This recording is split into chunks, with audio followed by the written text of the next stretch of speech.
presence of our partners, members of the diplomatic corps, members of the press, and all distinguished delegates, all protocols observed, may I now kindly call the Excellency Chairperson of African Union to call this meeting to order. Your Excellency, you have the floor. Thank you.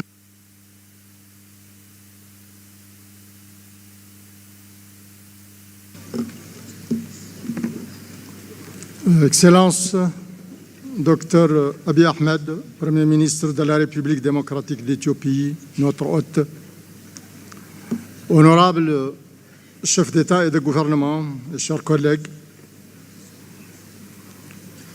Excellence Moussa Faki Mohamed, président de la Commission de l'Union africaine, je souhaite une chaleureuse bienvenue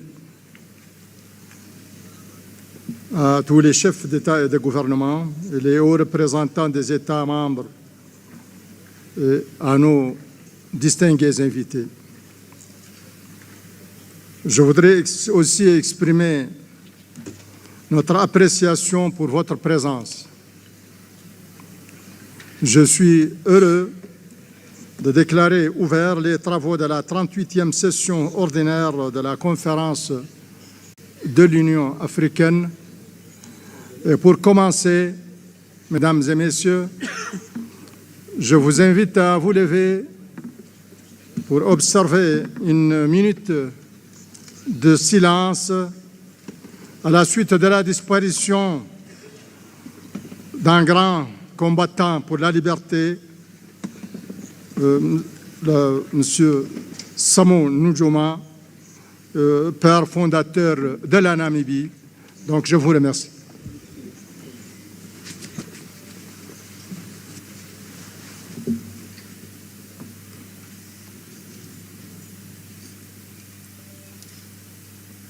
Merci.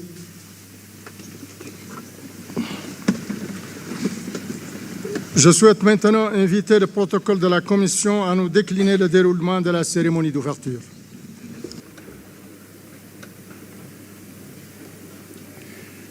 Thank you, Your Excellency. Bismillah ar-Rahman ar-Rahim. Excellencies, ladies and gentlemen, may I humbly call all of you to rise for the African Union anthem.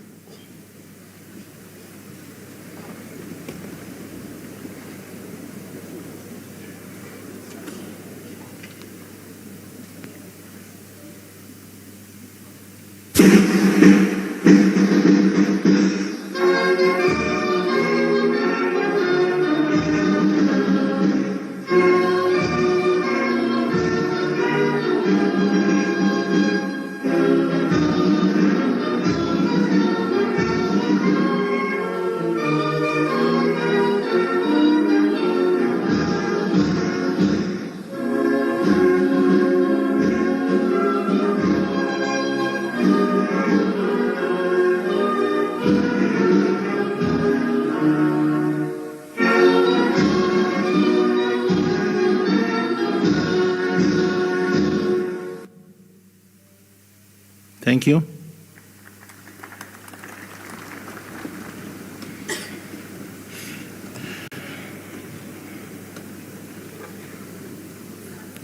Your Excellency Muhammad Wil Sheikh Al-Ghazwani, President of the Islamic Republic of Mauritania and Chairperson of the African Union, Your Excellency Dr. Abiy Ahmed, Prime Minister of the Federal Democratic Republic of Ethiopia, Your Excellencies, heads of states and governments of African Union member states, Your Excellency Moussa Faki Mohamed, Chairperson of the African Union Commission, Your Excellency Mr. Mahmoud Abbas Abu Mazin, President of the State of Palestine, Your Excellency António Guterres, Secretary General of the United Nations, Your Excellency Maya Motley, Prime Minister of Barbados, Your Excellencies, distinguished former presidents here present, Honorable Fairest Ladies here present, Your Excellencies, Honorable Ministers, Your Excellency Dr. Monique Nzanza Baganwa, the Deputy Chairperson of the African Union Commission, Excellencies, Commissioners, and all the leadership of the Commission, Excellencies, Ambassadors, members of the Permanent Representatives Committee, Your Excellency Mina Wamakela, Secretary General of the African Continental Free Trade Area, AFCFTA, Your Excellency Madame Nardos Bekele Thomas, Chief Executive Officer of the African Union Development Agency, AUDA-NIPAD,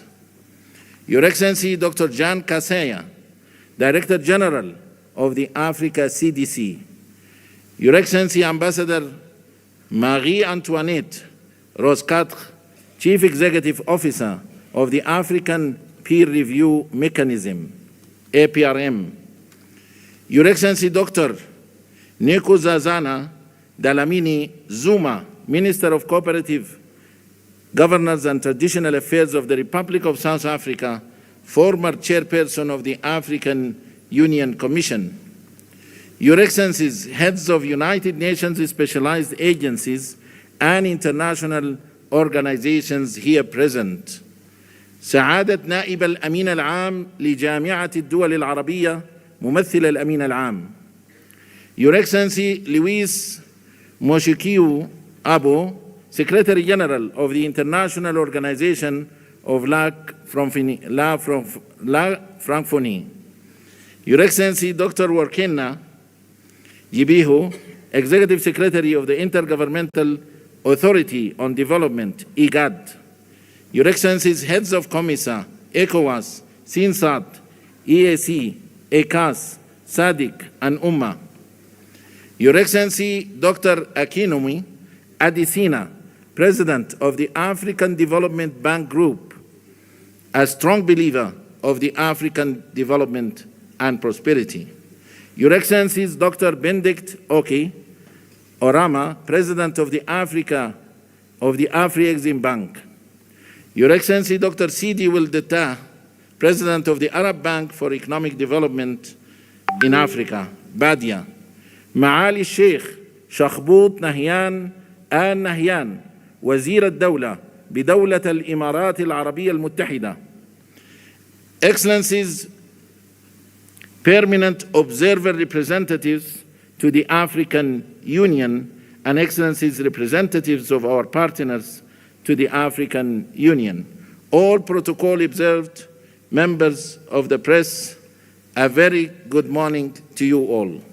It gives me immense honor and pleasure to welcome you all to the opening ceremony of the 38th Ordinary Session of the AU Assembly of Heads of States and Governments, being held today at the Nelson Mandela Hall, the African Union headquarters in Addis Ababa, the capital of Africa. Addis Ababa, a vibrant city that has been at the heart of the Pan-African diplomacy and multilateralism, stands as a symbol of Africa's unity and progress. As a host nation of the African Union, Ethiopia plays a crucial role in fostering continental dialogue and advancing African integration. Your Excellencies, ladies and gentlemen, the 38th Ordinary Session of the Assembly of Heads of States and Governments of the African Union holds significant importance as it will oversee the elections of the chairperson and the deputy chairperson of the African Union Commission. Over the past years, the African Union has made remarkable progress in conflict resolution, mediation, and peacekeeping efforts, contributing to greater stability across the continent. Economic transformation has been further strengthened through the African Continental Free Trade Area and accession to the G20, contributing towards the implementation of Agenda 2063, the Africa we want. Excellencies, ladies and gentlemen, having said so, the program of today's opening ceremony will stand as follows. We will have a statement by His Excellency Dr. Abiy Ahmed, Prime Minister of the Federal Democratic Republic of Ethiopia, followed by a statement by His Excellency Musa Faki Mohammed, Chairperson of the African Union Commission, following which a statement by His Excellency António Guterres, Secretary General of the United Nations. We shall then have a statement by His Excellency Mahmoud Abbas, President of the State of Palestine. Then His Excellency Mahmoud will Sheikh Al-Ghazwani, President of the Islamic Republic of Mauritania and Chairperson of the African Union, will make his opening remarks.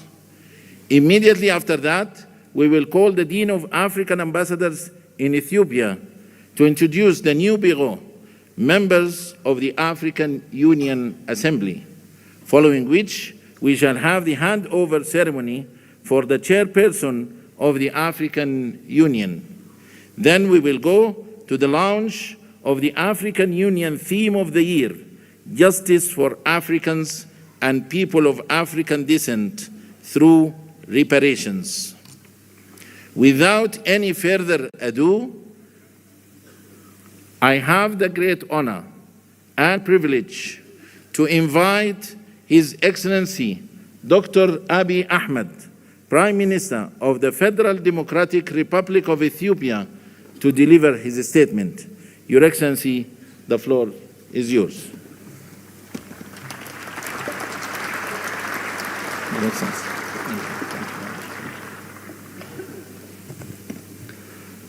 Your Excellency, President Mohammed Ould, outgoing Chairperson of the African Union, Your Excellency, Excellencies, Heads of State and Government, Your Excellency Musa Faki Mohammed, outgoing Chairperson of the African Union Commission, Your Excellency António Guterres, Secretary General of the United Nations, distinguished ministers, ambassadors, diplomats, ladies and gentlemen. Welcome to Ethiopia, the cradle of Pan-Africanism and a proud champion of African unity and freedom. It is an honor to stand before you today as we reflect on the immense potential we hold, not just as individual nations, but as a united and dynamic continent. In a world marked by rapid change and multiple challenges, we find ourselves at a crossroads of uncertainty and opportunity. This moment calls upon us to strengthen our collective resolve, embrace resilience, and foster unity across Africa.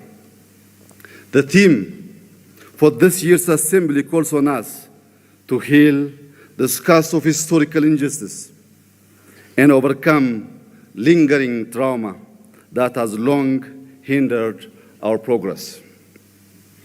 The demand for reparations is not about charity or financial aid. It is a call for justice. It seeks to restore the dignity of millions and heal the deep scars of poverty, inequality, and discrimination. It demands an end to the systematic exploitation of our wealth, resources, and opportunities.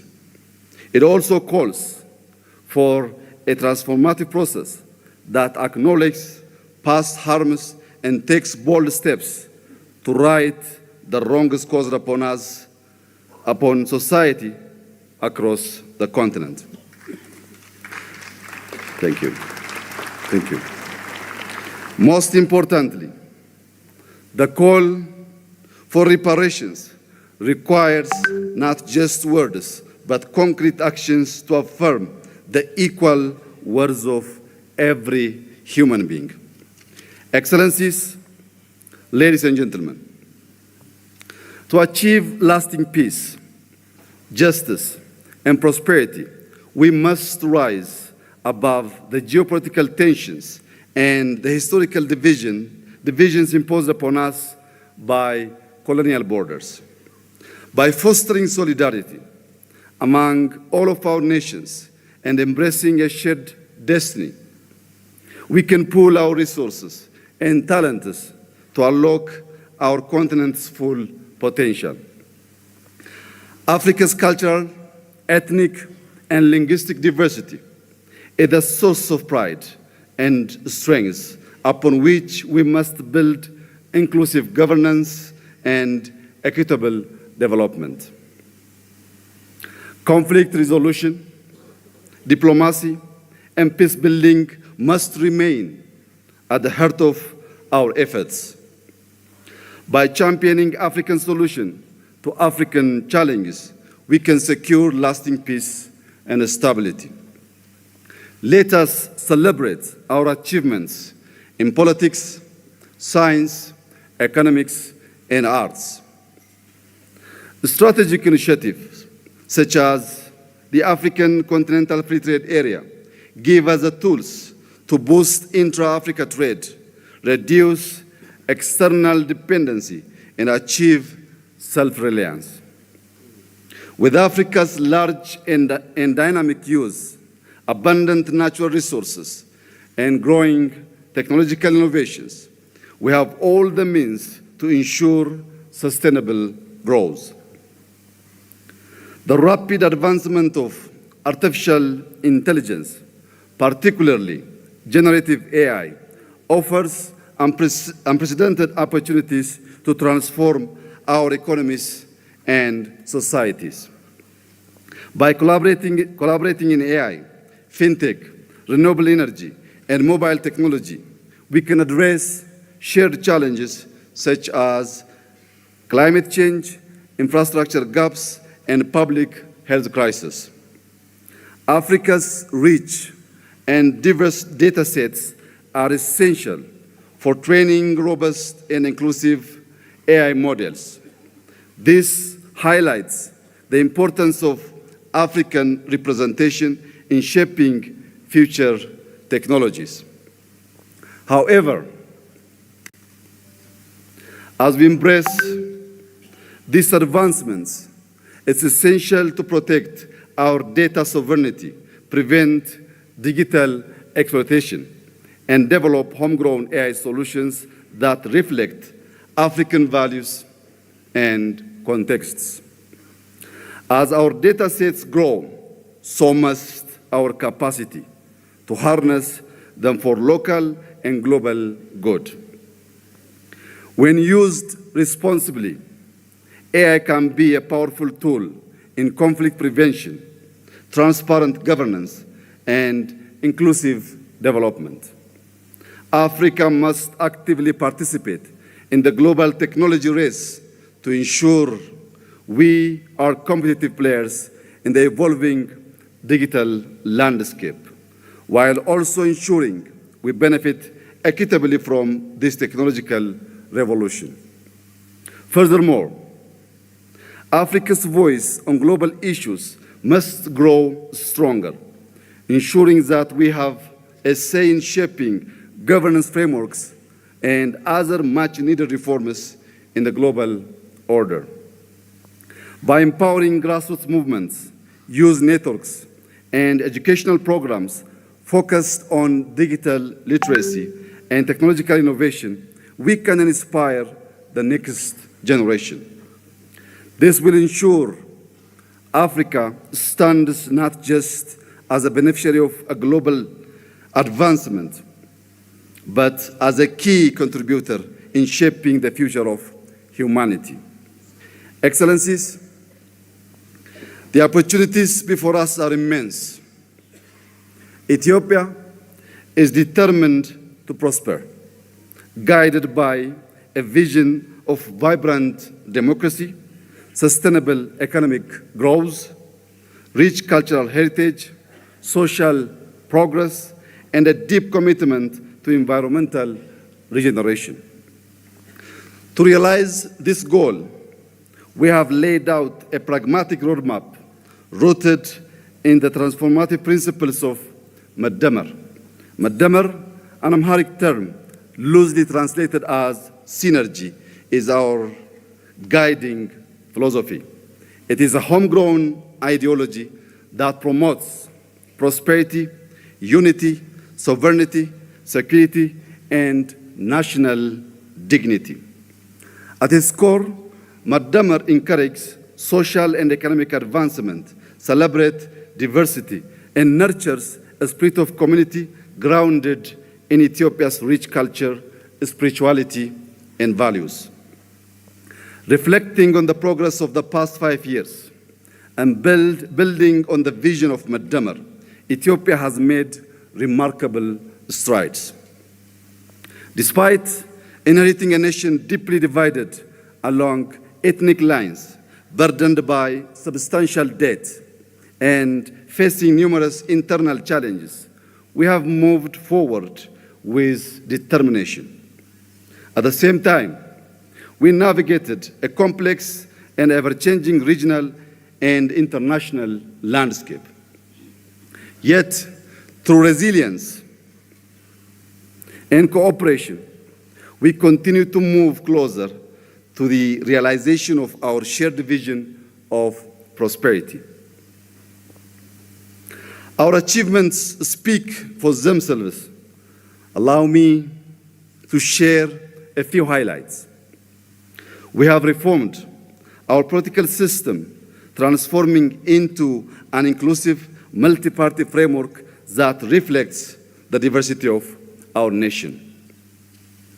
To deepen these reforms and foster cohesion, reconciliation, and peace, we are undertaking a national dialogue. On the economic front, we have built a resilient and diverse economy. Over the past 5 years, we have doubled our cultivated land, increasing crop production to nearly 700 million quintals, with the wheat accounting for 40% of this total. These efforts have strengthened food security and driven rural development. Today, Ethiopia is the largest wheat producer in Africa.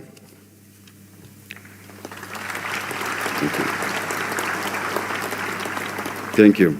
Through collective efforts, we have reduced external debt by over 50%, double both GDP and GDP per capita, and tripled government revenue in 5 years, with an 8.1% growth reported in the most recent fiscal year.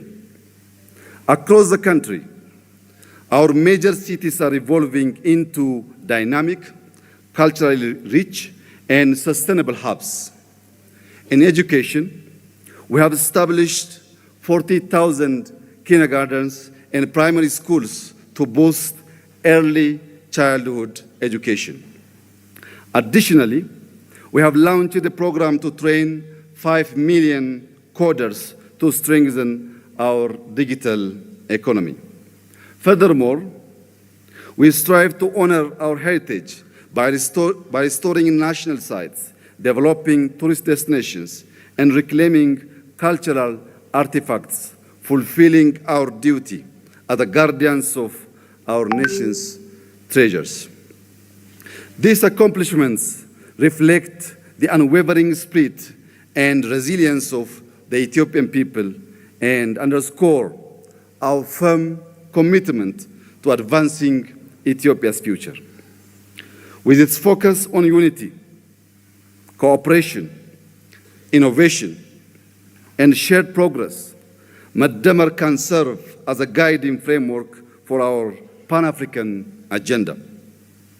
By embracing its principles, we can forge a path toward a more just, equitable, and prosperous future for all Africans. Excellencies, ladies and gentlemen, let us march forward with determination, harnessing the limitless potential of our continent and its people. The time is now to claim our future, build a legacy of equality and prosperity, and secure dignity for all. Let us be the generation that unites the continent and our diaspora in a shared vision of justice, prosperity, and peace. To conclude, I thank our outgoing chairperson, President Mohammed Ould, for his leadership and representing our organization on the global stage. Allow me to also warmly congratulate our newly chairperson, President Joao Lorenzo, and wish him success during his tenure. I would also like to take a moment to express my heartfelt gratitude to His Excellency Moussa Faki Mohammed for his exemplary leadership as chairperson of the African Union Commission over the past 8 years.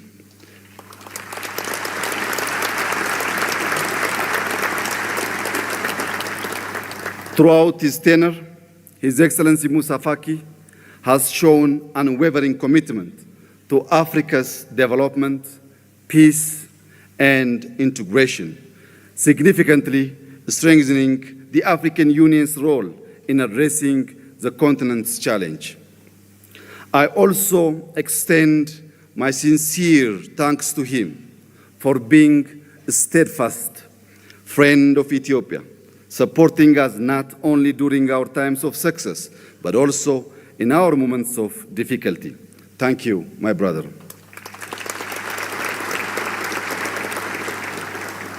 As we bid farewell to His Excellency Moussa Faki, it is with great pleasure that I extend a warm welcome to our incoming chairperson of the African Union Commission here in Ethiopia. I am confident that under his leadership, we will continue to make great strides toward achieving our collective goals.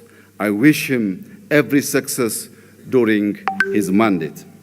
Thank you for your attention, and I wish us all a fruitful summit. God bless Ethiopia. God bless Africa. I thank you.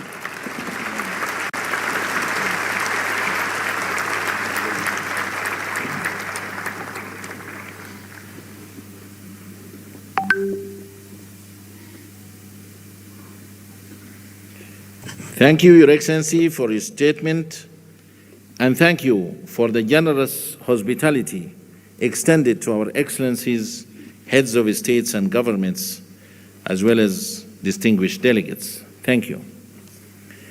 And now allow me to invite with great honor and pleasure His Excellency Moussa Faki Mohammed, Chairperson of the African Union Commission, to deliver his statement. Your Excellency.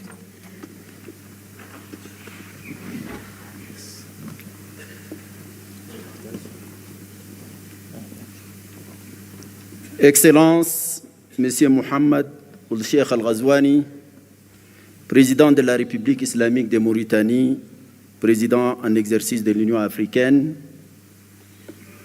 Excellence Dr Abiy Ahmed, Premier ministre de la République d'Éthiopie, Excellences, Mesdames et Messieurs les chefs d'État, de gouvernement et de délégation, Excellences, Monsieur Mahmoud Abbas, Président de l'État de Palestine, ma très chère sœur amie Mia, Premier ministre de Barbados, Excellence, Monsieur António Guterres, Secrétaire général des Nations Unies, Mesdames et Messieurs les ministres, Docteur Nkosazana Zuma, ancienne présidente de la Commission de l'Union africaine, Madame la vice-présidente, Mesdames et Messieurs les commissaires, Mesdames et Messieurs les secrétaires généraux et exécutifs des communautés économiques régionales et mécanismes régionaux, Mesdames et Messieurs les chefs exécutifs des organes et institutions spécialisées de l'Union africaine, Mesdames et Messieurs les chefs des missions diplomatiques, distingués invités, Mesdames et Messieurs. C'est à la fois avec un grand honneur et un immense plaisir que je m'adresse à vous aujourd'hui pour la dernière fois en ma qualité de président de la Commission de l'Union africaine.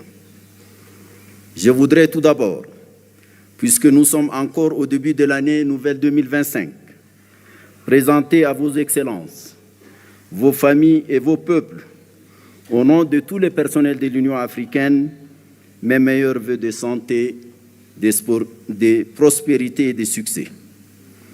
Je voudrais aussi exprimer mes sincères remerciements aux présidents en exercice avec lesquels j'ai successivement travaillé ces 8 dernières années. J'ai nommé dans l'ordre de leur présidence Alpha Condé, Paul Kagame, Abdel Fattah al-Sisi, Cyril Ramaphosa, Antoine Félix Tshisekedi, Macky Sall, Azali Assoumani et Mohamed Ould-Cheikh Al-Ghazouani.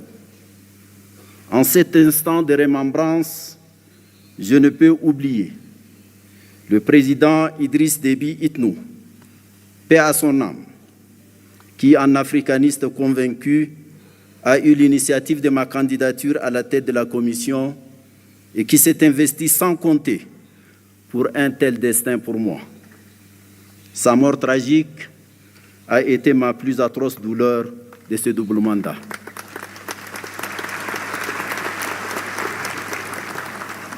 Excellences, Mesdames, Messieurs, 8 ans se sont écoulés depuis mon élection fin janvier 2017 comme président de la Commission de l'Union africaine. En ces moments chargés d'historicité, de signification et de symboles, je voudrais m'acquitter du devoir moral de vous présenter les grandes lignes du bilan de ce double mandat. Grâce à ces parcours, je me suis profondément imprégné à la fois de ce qui fait la grandeur et le rayonnement de notre continent, de notre organisation continentale, ainsi que des pesanteurs et limites diverses ayant entraîné le rythme de nos cadences. J'ai sillonné ce beau et fantastique continent. J'éprouve une profonde fierté d'avoir visité au moins une fois tous les 55 membres de notre Union. L'opportunité que m'offre ce moment est historique et unique. J'y tenterai de m'acquitter de la double obligation de rendre compte et de m'interroger sur quelques problématiques en ayant bien conscience qu'il ne faut absolument pas abuser de votre temps si précieux. Un rapport consolidé de notre bilan et un rapport annuel vous ont été distribués conformément à notre réglementation. Monsieur le Président, Excellences, Mesdames et Messieurs, les rapides et intenses bouleversements géopolitiques qui ont caractérisé le contexte international durant mes 2 mandats ont eu des manifestations à la fois violentes et déstabilisatrices. La subite dégradation de la situation sanitaire consécutive au déclenchement de la Covid-19 s'est accompagnée malheureusement d'importants chocs et de profondes turbulences économiques et diplomatiques. Pour l'Afrique, cela s'est traduit par une aggravation du poids de la dette, de la baisse des flux d'investissements publics et privés, de la violence et de la prégnance de certains conflits africains, de l'affaissement du panafricanisme et des chaînes de solidarité africaines, des manifestations d'obsolescence des institutions africaines, des appétits extérieurs en Afrique, des déficiences patentes en matière de gouvernance et de leadership en Afrique et même dans le monde, de la crise du multilatéralisme post-Seconde Guerre mondiale, etc., etc. La guerre russo-ukrainienne, enclenchée en février 2022, est venue noircir davantage ces tableaux, annonçant une recomposition géopolitique mondiale. Est née une ligne de fracture qui a suscité une forme de bipolarité qui, dans les imaginaires politiques, évoque la réalité pourtant théoriquement dépassée de la guerre froide. Des incertitudes profondes sur la soutenabilité de la paix et de la coopération internationale ont empoisonné les esprits, assombri les consciences et ont renforcé le pessimisme, les égoïsmes et le pragmatisme mercantile. Les conséquences de cette guerre ont profondément affecté l'Afrique, qui importait l'essentiel de sa consommation céréalière et ses intrants agricoles de ces 2 pays, la Russie et l'Ukraine. Le spectre de l'insécurité alimentaire et sanitaire a plané sur bien de nos pays, dont un bon nombre continue de souffrir de leur fragilité structurelle. أصحاب الفخامة والمعالي السادة سيداتي وسادتي، وفي الشرق الأوسط فإن الشعب الفلسطيني الشقيق عانى ويعاني أبشع أنواع الظلم في التاريخ البشري. إن الحرب الفظيعة والجائرة التي دمرت كل شيء في فلسطين وخاصة في غزة، واستمرار حرمان هذا الشعب من حقوقه الأساسية في الاستقلال والسلام والوجود والحياة بكل بساطة، لا تشكل عاراً جسيماً لكل الإنسانية.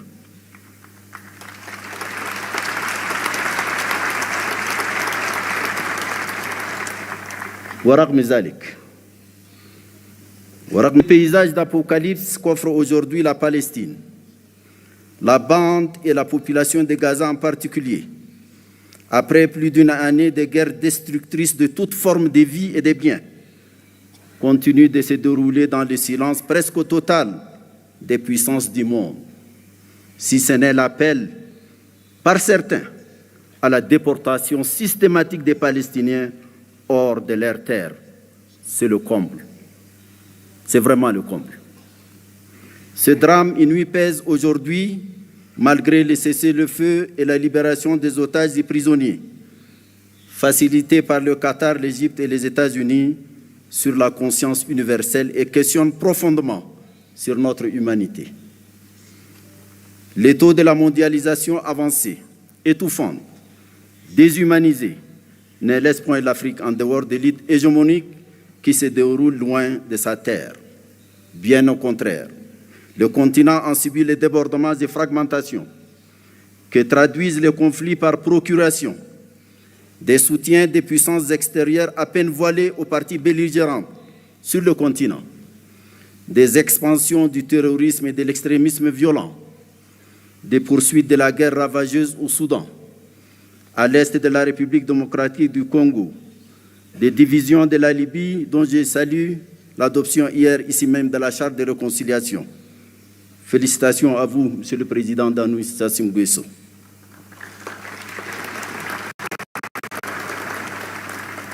Les tensions de tous ordres au Sahel, au bassin du lac Tchad, au golfe de Guinée, au Mozambique, à la Corne de l'Afrique et dans la région des Grands Lacs sont un autre pan de ces chapelets embrasiers des crises africaines. Les flux de réfugiés politiques, économiques, environnementaux et autres personnes déplacées internes viennent accentuer la situation sécuritaire, alimentaire et sanitaire déjà fragile de nombreux États membres.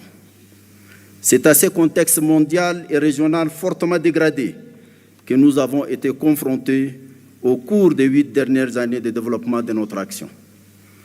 Excellences, Monsieur le Président, Mesdames et Messieurs, la réforme institutionnelle de notre Union entamée en 2017 ambitionnait la création de conditions optimales pour garantir la poursuite efficiente des programmes inscrits dans notre boussole doctrinale stratégique, l'agenda 2063, aux fins d'une meilleure résistance aux défis ainsi identifiés.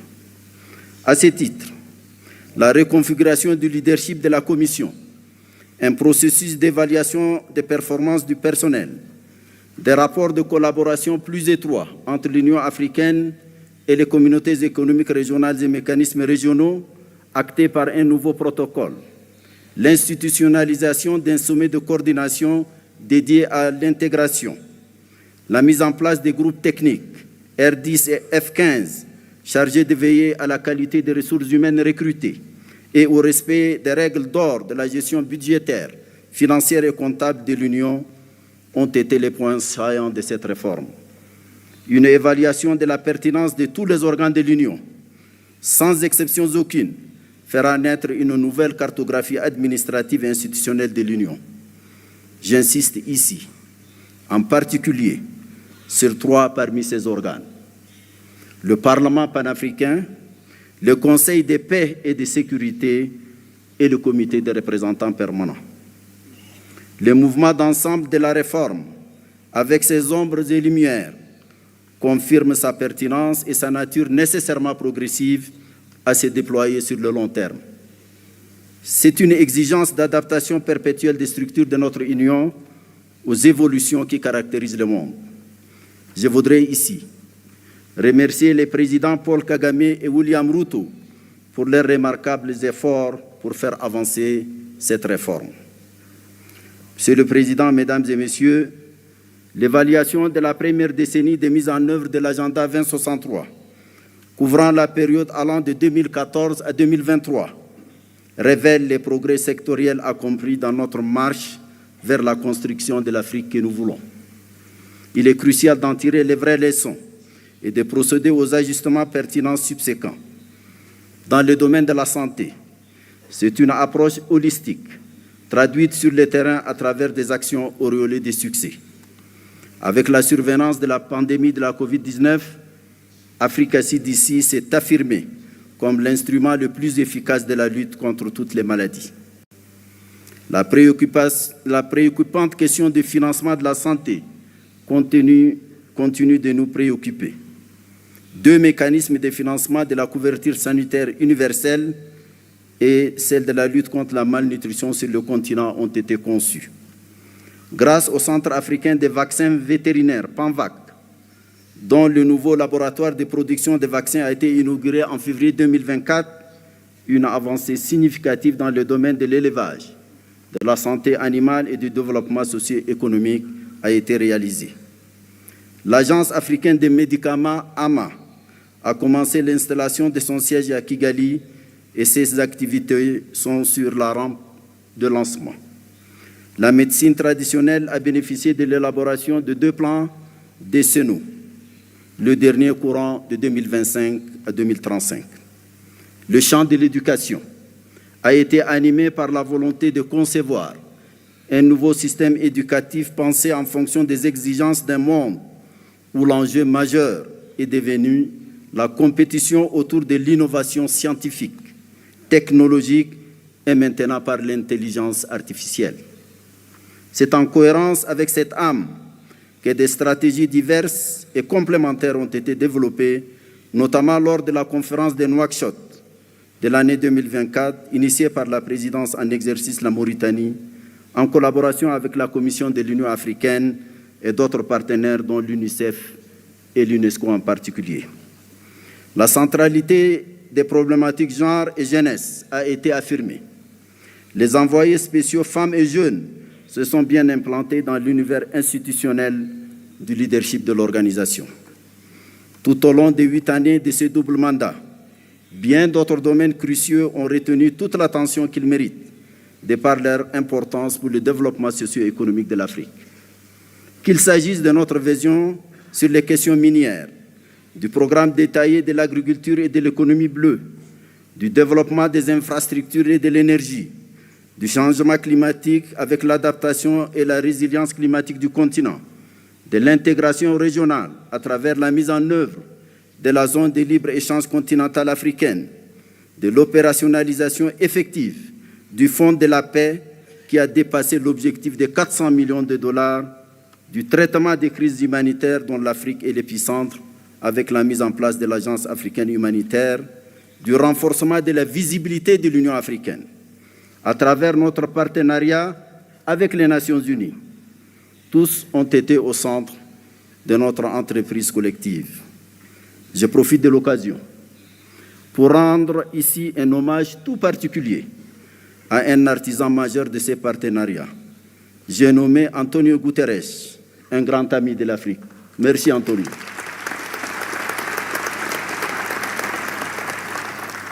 L'accession de l'Union africaine au G20 et les BRICS, dont plusieurs États africains sont membres, est venue couronner cette visibilité. Sur toutes ces questions, les structures spécialisées de l'Union africaine et les États membres ont mené des réflexions approfondies et tracé des perspectives claires pour certaines et rendu concrètes bien d'autres. Monsieur le Président, Excellences, Mesdames et Messieurs, il y a quelques mois, j'ai adressé à vos Excellences une lettre relative à quelques urgences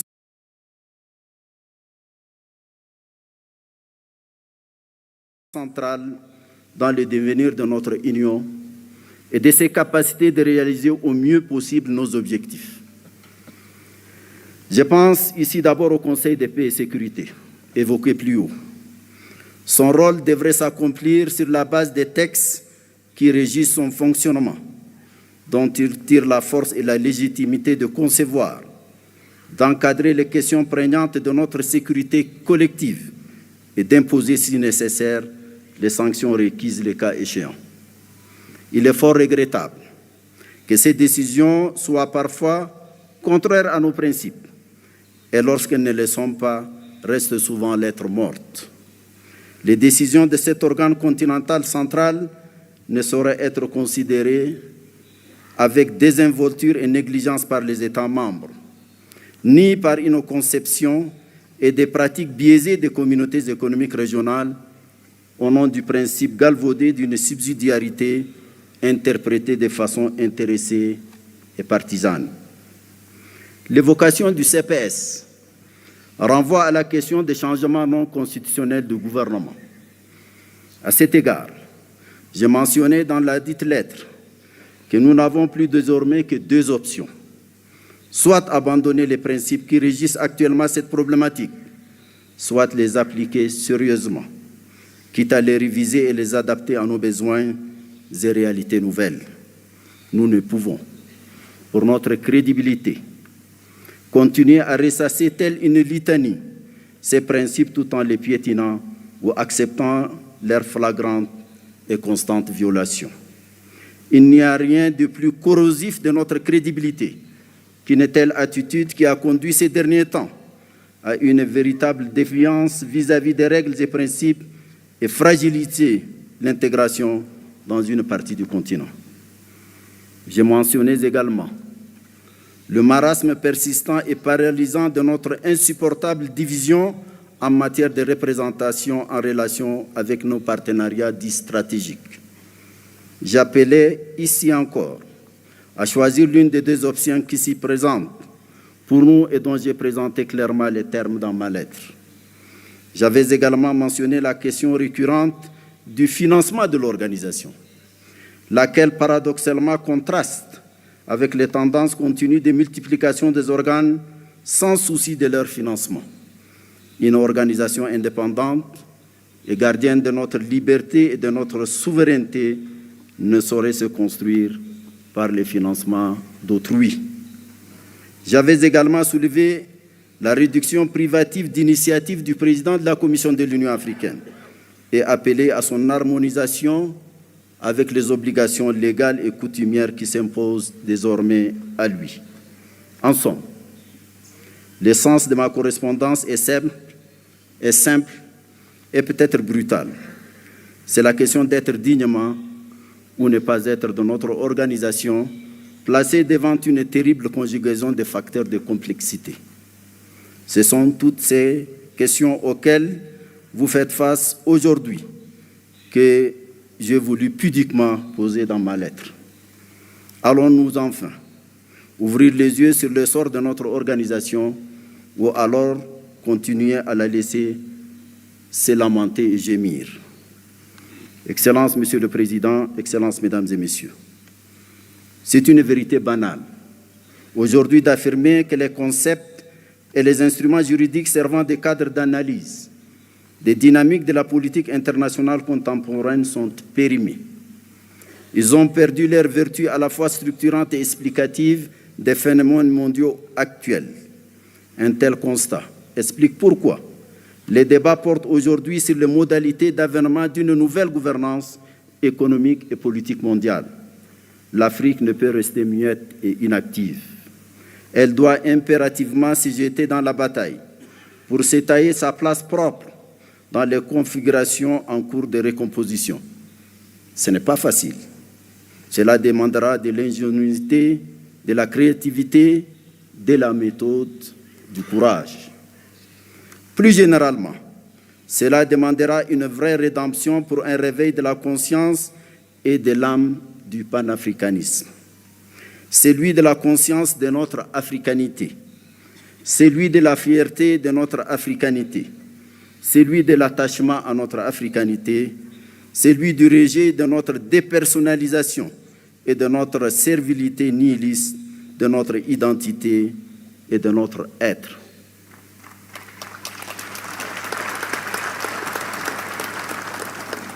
C'est à quoi nous appelle la jeunesse africaine.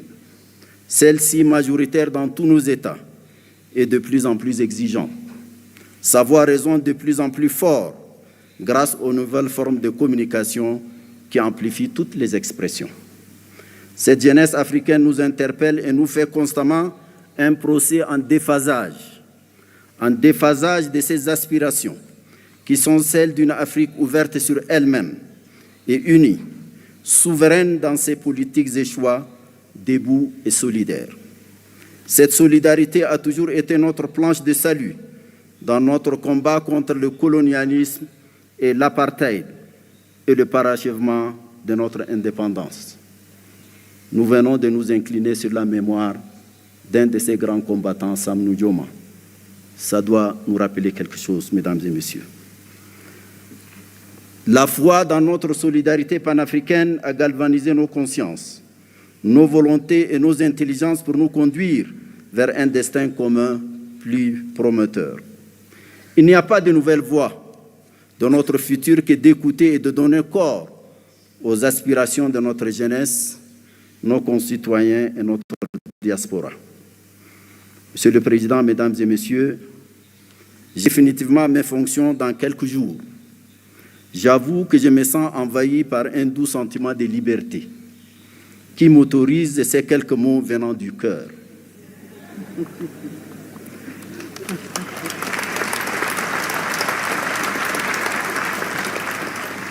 Le premier est un mot de profonde gratitude à vos excellences pour la confiance que vous m'avez accordée en m'élisant pour 2 mandats successifs, président de la Commission de l'Union africaine. Soyez assurés que j'ai mesuré et je mesure toujours toutes les dimensions de cette confiance et du lourd poids de la gratitude et la reconnaissance subséquente. Le deuxième mot porte sur l'autre et moi. Dans cet autre, je pense d'abord à nos partenaires, surtout ceux qui nous ont offert une amitié sincère et une coopération mutuellement avantageuse. Je voudrais les remercier tous et leur exprimer notre gratitude. Je pense ensuite à vous ici présents, ainsi qu'à ceux qui nous ont quittés pour différentes raisons.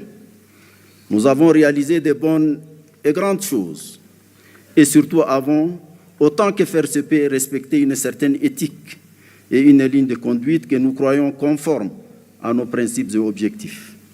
Veuillez accepter toute ma reconnaissance. Les membres de commission de l'Union africaine, d'autres hommes et femmes ensuite, y ont travaillé, souvent dans l'ombre, avec assiduité, dévouement, discipline et talent. Je voudrais leur rendre l'hommage qu'ils méritent.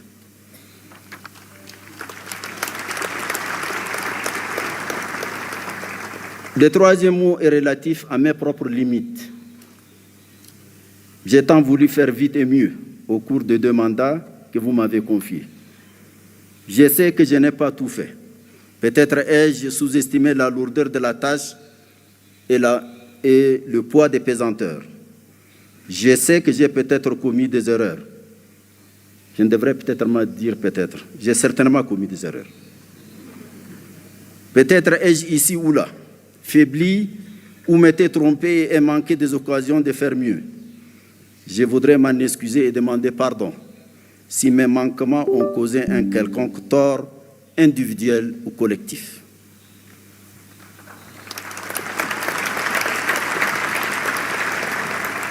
Le 4e mot est relatif à mon sentiment de l'instant. Je suis heureux de reprendre ma liberté. Mais je sais que j'aurai aussi la nostalgie des lieux, des femmes et des hommes que j'y ai connus, du peuple éthiopien à la civilisation millénaire. À vous, mon cher Dr Abiy Ahmed, Betam Amesegnalem.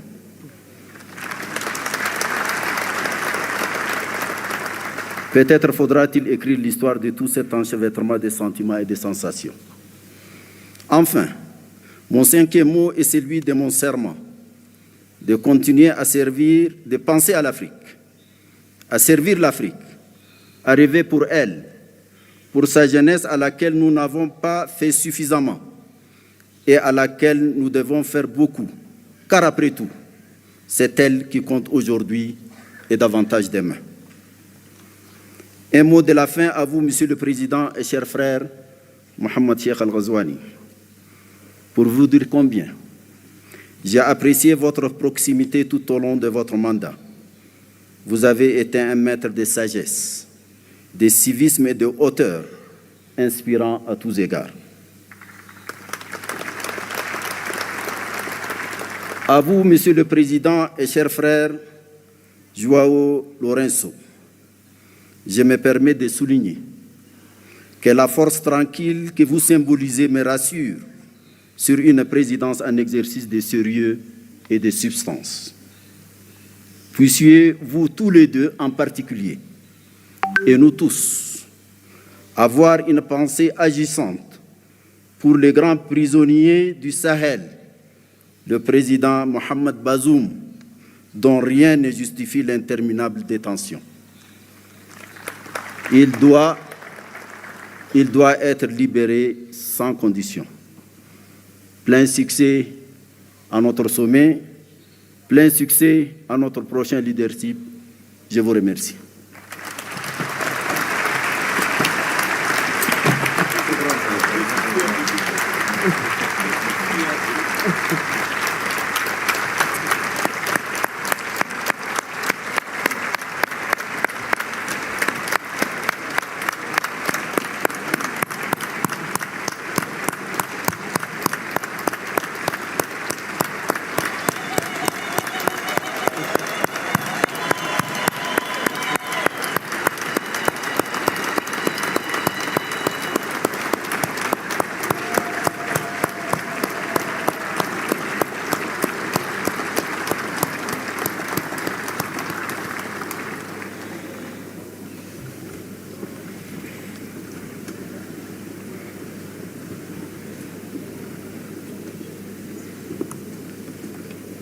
Thank you, Your Excellency. Thank you for your statement. Thank you for your unwavering commitment. Thank you for dedication towards Africa's peace, development, and unity. Thank you very much. I will now have the honor to invite His Excellency António Guterres, Secretary General of the United Nations, to deliver his statement. Your Excellency.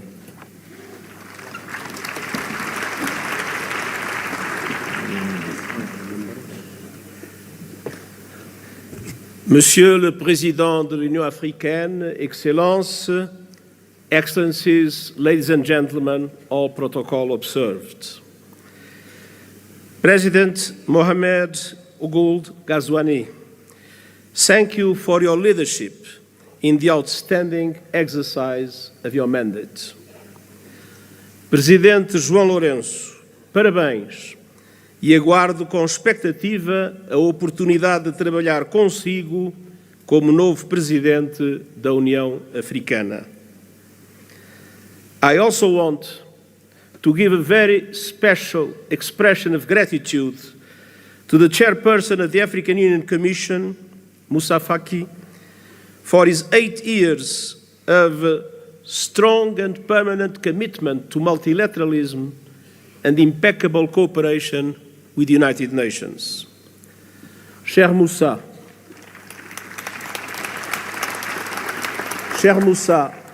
travailler avec toi est un privilège, un plaisir et un honneur. Excellencies, the partnership between the African Union and the United Nations has never been stronger. Together, we see an Africa booming with hope and possibility. You have a booming, enterprising population, including the largest number of young people in the world. The African continental free trade is poised to turbocharge the region's economy. and calls to address the legacies of colonialism and slavery are growing louder, as reflected in your theme this year, and as reflected in the leadership of so many passionate voices for the liberation of Africa, such as the great Dr. Sam Nujoma of Namibia, whose life we celebrate and whose loss we mourn. The world must never forget that Africa is the victim of two colossal and compounded injustices. First, the profound impact of colonialism and the transatlantic slave trade. The roots stretch back centuries, and the bitter fruit continues to affect Africans and people of African descent to this day. Decolonization alone in itself was not a panacea. Political independence did not free countries from structures based on exploitation and decades of economic, social, and institutional underinvestment. It is high time for reparatory justice frameworks to be put in place. Second, Africa was under colonial domination when today's multilateral system was created, and that injustice endures.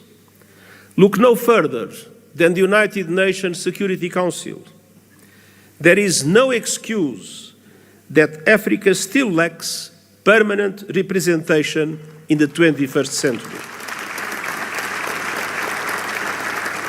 I will keep working with the African Union and all member states to ensure the representation Africa needs and the justice you deserve, including with 2 permanent members of the Security Council. And we will keep pressing together for an international financial architecture that is no longer outdated, dysfunctional, and unfair.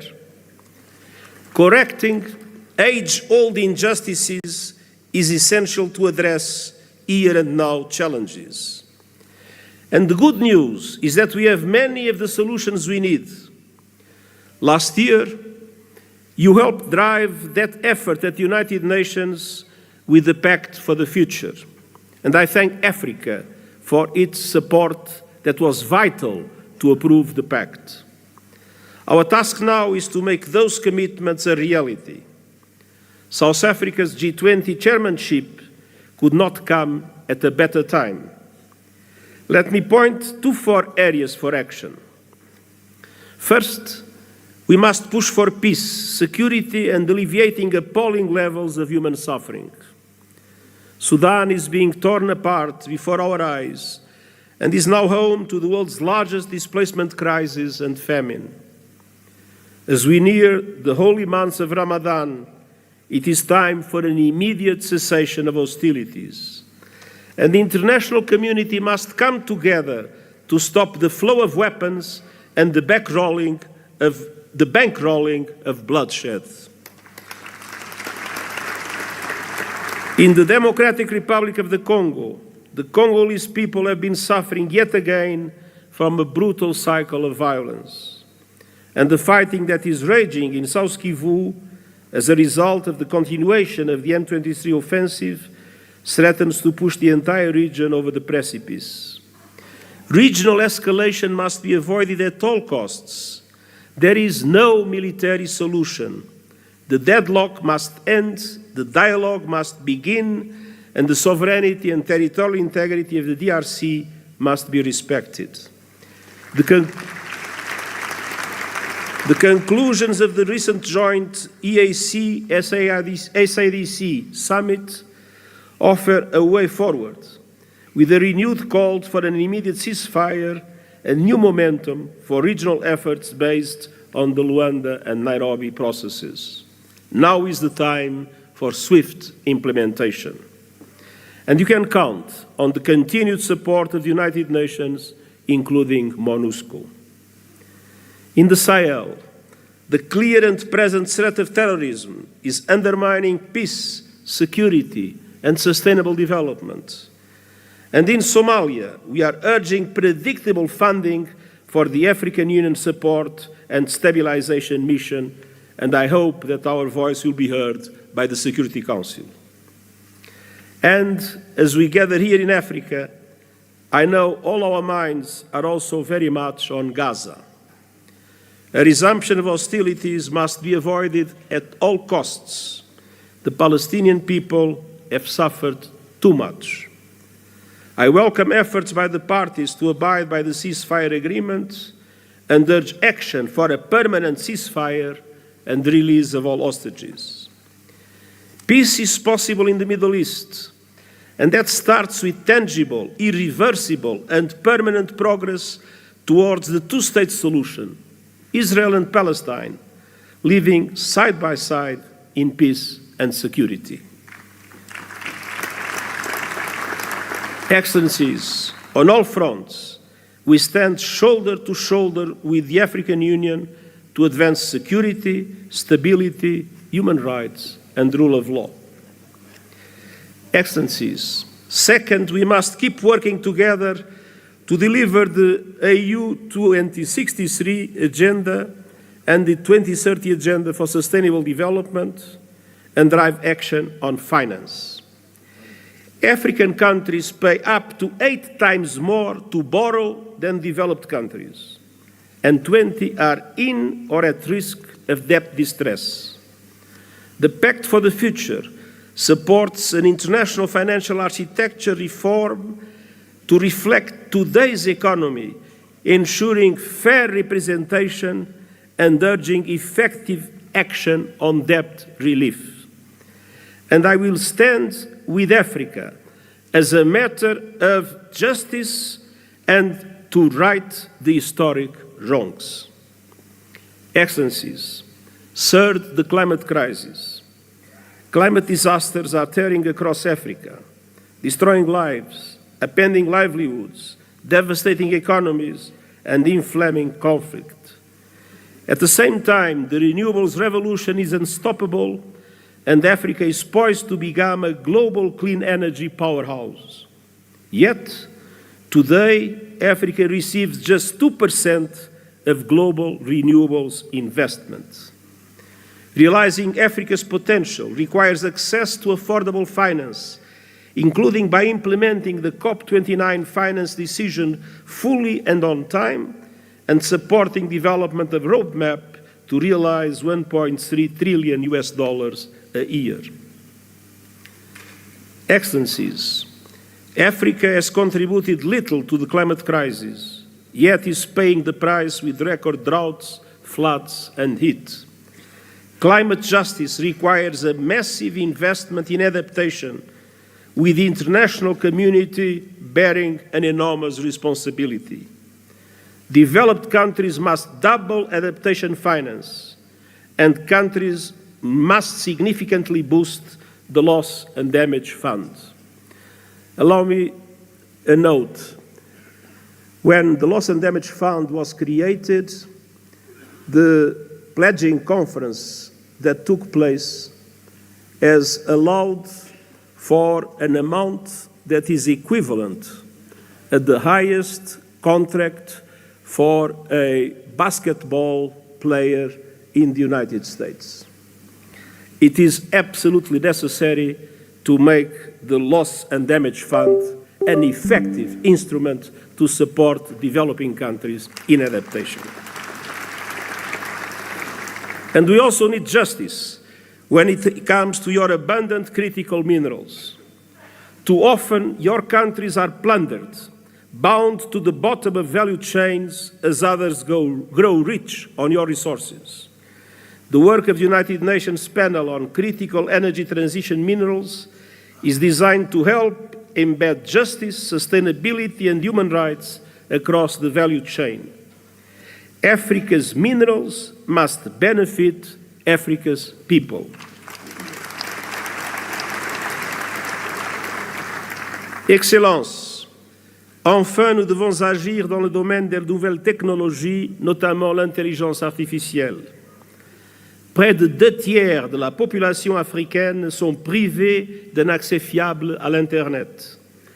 Nous avons une responsabilité historique, faire en sorte que l'intelligence artificielle profite à l'humanité tout entière et pas seulement à quelques privilégiés, États et compagnie.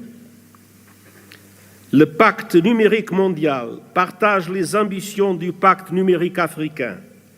Connectivité universelle, renforcement des capacités et une gouvernance responsable de l'intelligence artificielle.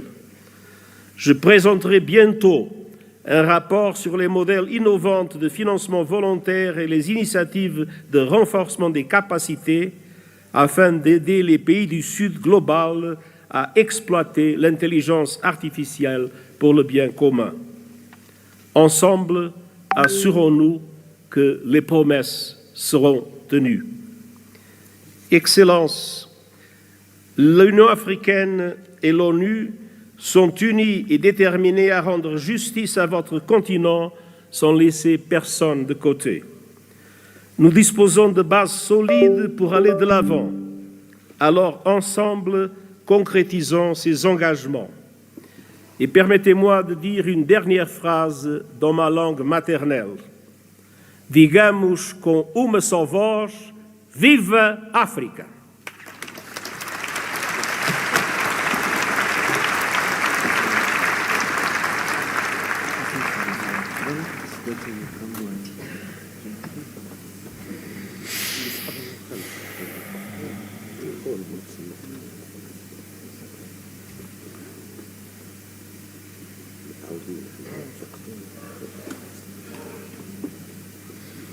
Thank you, Your Excellency, for your statement.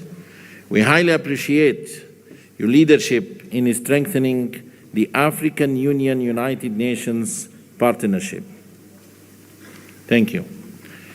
السيدات والسادة أصحاب الفخامة والمعالي، يسعدني ويشرفني أن أرحب اليوم بفخامة السيد الرئيس محمود عباس أبو مازن رئيس دولة فلسطين، فلتتفضلوا مشكورين بإلقاء كلمتكم.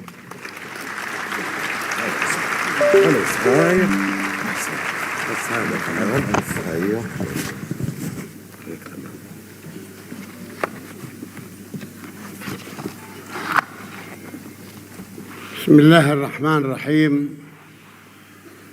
فخامة الرئيس محمد ولد الغزواني رئيس جمهورية موريتانيا، رئيس القمة الإفريقية،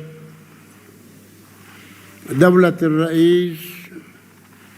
رئيس الوزراء الأثيوبي السيد آبي أحمد، معالي السيد محمود سفكي رئيس مفوضية الاتحاد الإفريقي، معالي السيد أنطونيو غوتيريس الأمين العام للأمم المتحدة، أصحاب الفخامة والمعالي الحضور الكريم، السلام عليكم ورحمة الله وبركاته. نود في البداية أن نقدم التهنئة لفخامة الرئيس جواو لورينسو رئيس جمهورية أنغولا على توليه رئاسة الاتحاد الإفريقي للعام 2025، متمنين له التوفيق والنجاح، والشكر موصول لفخامة الرئيس محمد ولد الغزواني على رئاسته للدورة السابقة للاتحاد. ويسعدني أن ألتقي بكم مجدداً وباسم الشعب الفلسطيني الذي يحمل في قلبه تقديراً عميقاً لشعوب وقيادات دول إفريقيا التي نفتخر بصداقتها، والتي كانت ولا تزال داعماً مخلصاً لنضالنا العادل من أجل الحرية والاستقلال. القادة ورؤساء الوفود، في الوقت الذي نعمل فيه ومعنا دول العالم ومنظماته الدولية لتثبيت وقف إطلاق النار وتقديم المزيد من المساعدات الإنسانية وتولي دولة فلسطين مهامها في قطاع غزة ومساعدة النازحين للعودة إلى مناطقهم وتأمين مقومات الحياة لشعبنا الأصيل في قطاع غزة والتجهيز لإعادة الإعمار،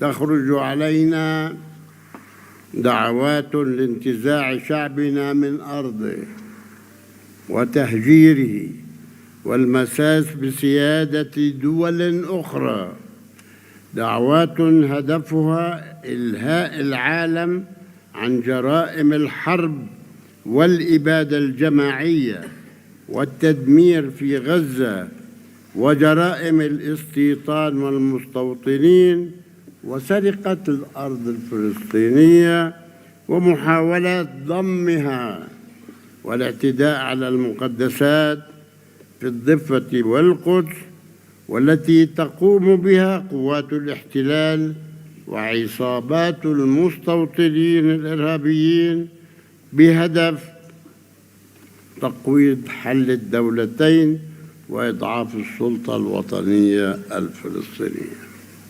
اليوم يعيش في قطاع غزة 2,300,000 فلسطيني، منهم 1,500,000 لا نصف المليون لاجئ، 1,500,000 المليون لجأوا الذين طردوا من أرضهم في عام 48 وتعرضوا خلالها إلى أكثر من 50 مجزرة على أيدي العصابات الصهيونية الإرهابية. والمكان الوحيد إذا أراد الأمريكان حلاً، المكان الوحيد الذي يجب عودتهم إليه هو مدنهم وقراهم التي هجروا منها إبان النكبة تنفيذاً للقرار الأممي 194 الذي يدعو إلى عودة اللاجئين الفلسطينيين إلى مدنهم وقراهم التي هجروا منها وتعويضهم عن كامل الأضرار التي ألحقت بهم. إننا نؤكد على رفضنا الكامل والمطلق لأية دعوات تهدف لتهجير شعبنا الفلسطيني من وطنه، والتي من شأنها إبقاء المنطقة في دائرة العنف بدلاً من الذهاب لصنع السلام. وسيكون واهماً من يعتقد أنه بإمكانه فرض صفقة قرن جديدة التي أطلقت قبل سنوات أو تهجير شعبنا والاستيلاء على أي شبر من أرضنا. ونقدر في هذا الصدد مواقف كل الدول التي رفضت دعوات تهجير شعبنا من وطنه ووقفت إلى جانب حقه في أرضه، مثمنين عالياً موقف الاتحاد الإفريقي ودوله الأعضاء في هذا الشأن. إن هذه الممارسات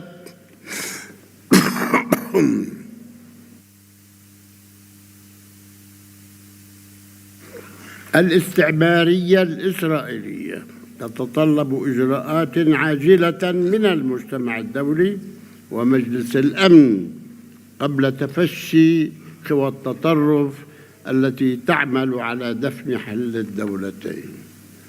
القادة ورؤساء الوفود، إن قضيتنا الفلسطينية هي قضية عدل لشعب يسعى للحرية والاستقلال، وإن التزامنا بالشرعية الدولية والاتفاقات الموقعة بما فيها تنفيذ الرؤية المبنية على حل الدولتين يقضي بإنهاء الاحتلال الإسرائيلي الذي يسيطر بالقوة العسكرية على أرض دولة فلسطين بعاصمتها القدس الشرقية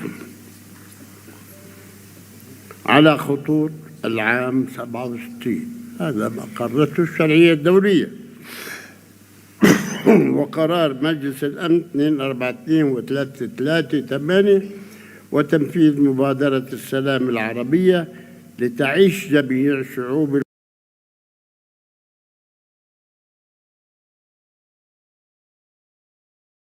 المنطقة في أمن وسلام وحسن جوار، وهو الأمر الذي يأتي تنفيذاً للرؤية الاحتلال وضرورة إنهائه، وحدد الوقت في خلال 12 شهراً.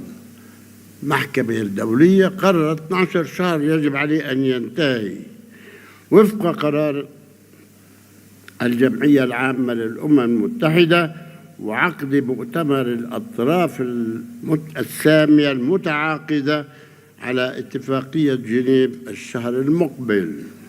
وندعو بهذه المناسبة دول الاتحاد الأفريقي للمشاركة في هذا المؤتمر الهام.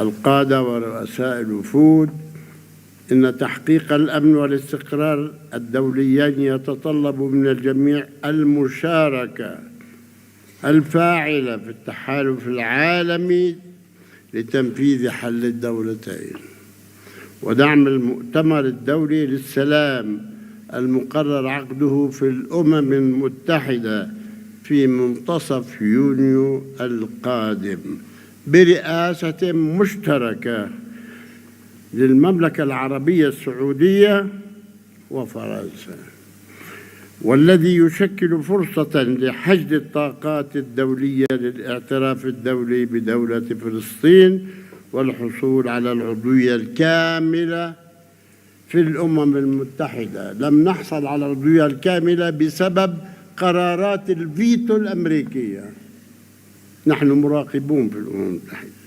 وتنفيذ حل الدولتين المبني على الشرعية الدولية. إن انعقاد القمة الإفريقية تحت عنوان العدالة للأفارقة والأشخاص من أجل الإفريقي من خلال التعويضات يعكس التزامكم الأصيل بالعدالة كقيمة إنسانية عالمية، وهو التزام نرى صداه في دعمكم الدائم للشعب الفلسطيني الذي لا زال يرزح تحت الاستعمار الوحيد المتبقي من مخلفات الاستعمار البغيض. نحن وحدنا في كل العالم، وحدنا لازلنا تحت شعوبكم. أنتم وقعتم والحمد لله وتحررتم. ختاما نجدد شكرنا للاتحاد الافريقي ودوله الاعضاء على دعمهم الثابت لنضال الشعب الفلسطيني لنيل حريته واستقلاله، متمنين النجاح والتوفيق لاعمال قمتكم ومستقبلا مشرقا للقاره الافريقيه وشعوبها الحره. والسلام عليكم ورحمة الله وبركاته.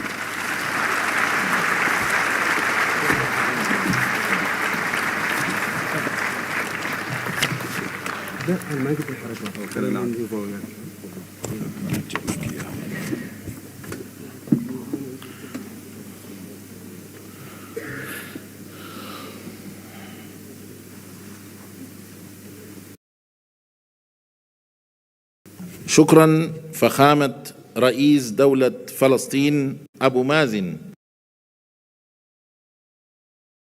على خطابكم الضافي.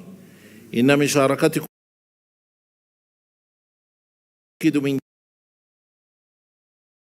هذا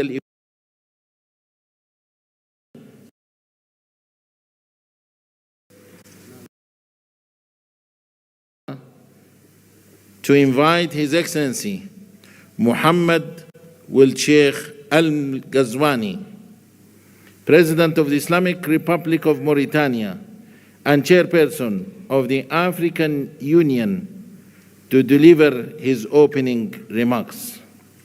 Excellency.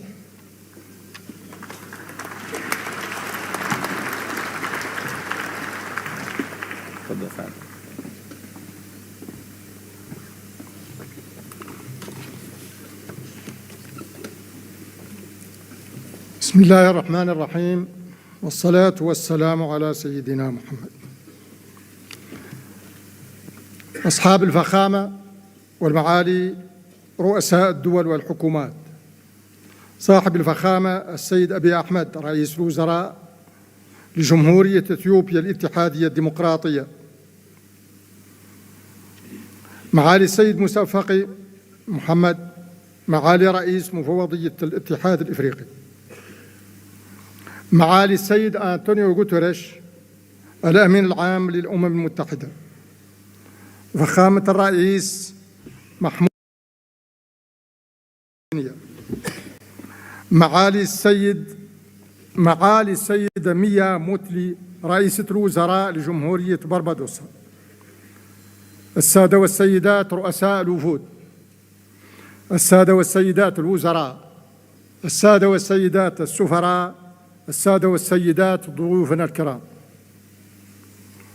أود بداية أن أتوجه بجزيل الشكر للحكومة والشعب الإثيوبيين على ما اتخذوه من إجراءات لتسهيل التنظيم لمحكم لقمتنا هذه، وعلى ما أحطنا به ونحاط به دائما من عناية فائقة وكرم ضيافة أصيل في هذه المدينة العريقة، موطن ميلاد المؤسسية الأسمى عن طموح وتطلعات إفريقيا موحدة آمنة مستقرة ومزدهرة. كما يطيب لي أن أجدد الشكر لإخوتي رؤساء الدول والحكومات الإفريقية على ما شرفوني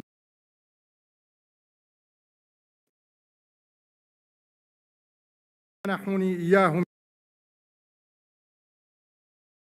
خلال تأديتي لهذه المهمة الجليلة، وأتوجه بنفس الشكر الجزيل إلى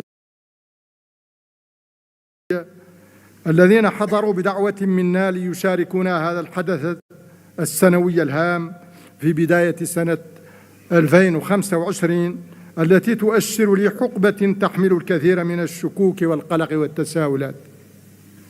أصحاب الفخامة والمعالي، أيها السادة والسيدات، لقد صادف تشرفنا باستلام الرئاسة الدورية للاتحاد الإفريقي ظرفاً دولياً وقارياً بالغ الحساسية والصعوبة، لكنه في الوقت ذاته صادف اعتماد خطتنا العشرية الثانية في سياق تنفيذ أجندة 2063، والتي تمثل الإطار العام للخطط التنموية متوسطة المدى للدول الأعضاء والمجموعات الاقتصادية الإقليمية ومختلف أجهزة الاتحاد الإفريقي. وفي اعتماد هذه الخطة العشرية دلالة جلية على صلابة إرادتنا المشتركة في تحقيق تطلعات شعوبنا إلى قيام إفريقيا التي نريدها جميعاً، مهما كثرت العوائق ومهما عظمت التحديات، وإنها بحق لعظيمة. وقد كنت أوان تسلم قيادة الاتحاد الإفريقي على أتم الوعي بحجم المهمة وحساسية الظرف. فعالمنا اليوم تتصاعد فيه الأزمات المتنوعة، وتتسع فيه فضاءات التنازع، وتتكاثر بؤار التوتر بشكل هز علاقات القيم والمبادئ التي تأسس عليها النظام الدولي منذ نهاية الحرب العالمية الثانية. فبعد فترة من الهدوء ومن انتعاش المنظمات الدولية ومن الإيمان بعالم أكثر سلاماً، تصدعت المرجعيات وتلاشت الآمال بعضها تلو البعض الآخر، وبدأت إعادة صياغة تدريجية للنظام الدولي بنحو لم تتضح بعد معالمه ولا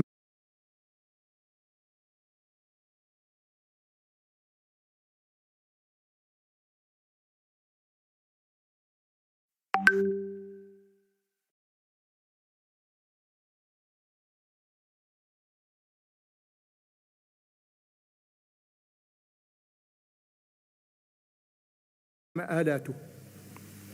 ومنذ سنوات لم تتوقف مع الأسف إراقة الدماء، ووجد الكثير من الناس أنفسهم في وضع إنساني استعجالي. وعرف العالم مستوى من العنف والهمجية لم يشهد له نظيرا منذ الحرب العالمية الثانية، وفيما تعرضت وتتعرض له فلسطين المحتلة أوضح مصداق على ذلك. ويعقد هذا المشهد الدولي العام ويزيده قتامة ما فشى في قارتنا من حروب ونزاعات وعنف وتطرف وإرهاب. وإن لهذه الأزمات كلها القاري منها والدولي تأثيراً سلبياً عميقاً على الجهود الإنمائية لقارتنا الإفريقية، التي تتشابك فيها أصلاً تحديات جسيمة من قبيل الفقر والبطالة وضعف المنظومات الصحية والتعليمية وهشاشة البنية الاقتصادية عموماً، ناهيك عن الآثار المدمرة للتغيرات المناخية وتفشي الإرهاب والنزاعات المسلحة التي تنسف الأمن والاستقرار وتفكك الأنسجة الاجتماعية وتلحق بالغ الضرر بالظروف المعيشية للسكان.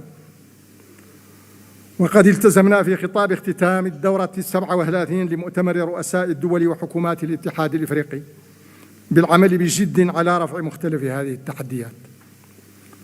فعملنا طوال فترة ولايتنا في احترام تام لنظم الاتحاد ولتناسق تناغم مؤسساته، وكذلك في انسجام كلي مع المفوضية والجماعات الاقتصادية الإقليمية والآليات الإقليمية على مواصلة وتعزيز جهود السلام وحل النزاعات بالطرق التفاوضية السليمة، بدعمنا مثلا الجهود القيمة التي يقوم بها صاحب الفخامة دينيس الاتحاد مستوى الاتصال المنتظم مع صاحبي الفخامة بول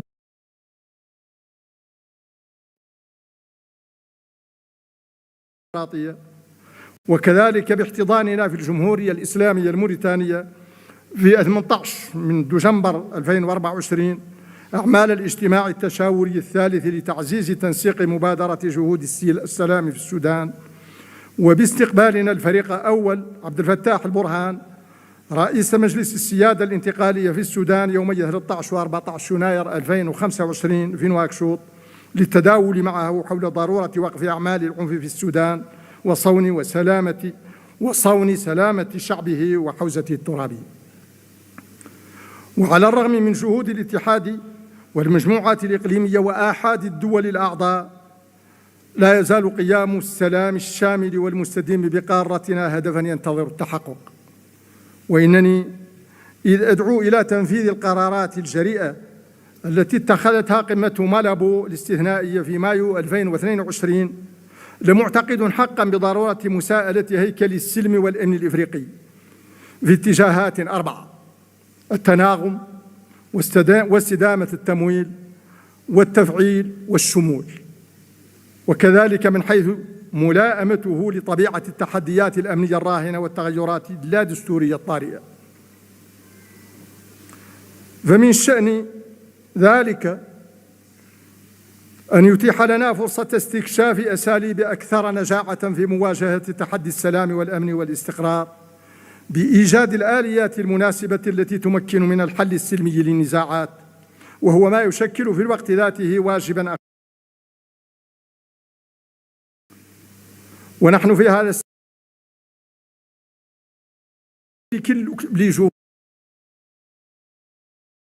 في هبة عامة ضمن جهد جماعي منسق وشامل لرفع هذا التحدي. أصحاب الفخامة والمعالي، أيها السيدات والسادة، لقد أولينا بالغ العناية للأجندة التنموية طوال مأموريتنا بسعينا المستمر لحشد المزيد من التمويل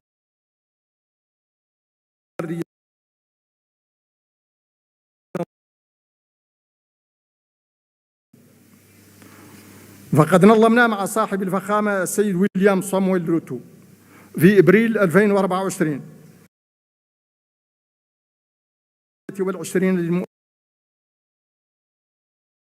عززنا عملية الدعم هذه مع صاحب الفخامة ألسان وترى أثناء القمة بأبيجان، مثلت لحظة هامة في عملية التجديد 21 لموارد هذه المؤسسة. وقد أسفرت جهود الدعم والمناصرة هذه عن تجديد موارد المؤسسة الدولية للتنمية بمستوى غير مسبوق وصل 100 مليار دولار في أعمال القمة الإفريقية الكورية، وحصلنا خلالها على زيادة كبيرة في الأموال الكورية الموجهة نحو المساعدة الإنمائية، والتي ارتفع حجمها بالنسبة لإفريقيا من 5.5 مليار دولار إلى 10 مليارات دولار، علاوة على مبلغ 14 مليار دولار مخصصة لتمويل الصادرات دعما للشركات المستثمرة في قارتنا.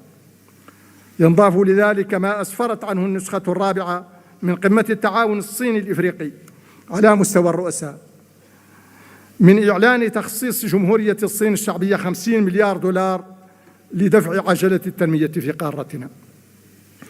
وبالموازاة مع الجهد المبذول في سبيل تعبئة الموارد، حرصنا خلال مشاركتنا في قمة مجموعة السبع بإيطاليا في يونيو 2024 وقمة مجموعة بريكس في روسيا الاتحادية أكتوبر 2024 وقمة مجموعة العشرين في البرازيل نوفمبر 2024 وغيرها من المحافل الأخرى على تأكيد ضرورة حل مشكل المديونية التي تعيق بقوة جهودنا التنموية، وعلى مراجعة نظام المساعدة العمومية الإنمائية القائم لقصوره عن تحقيق الأهداف المبتغاة منه، مطالبين باستحداث ميثاق جديد لتمويل التنمية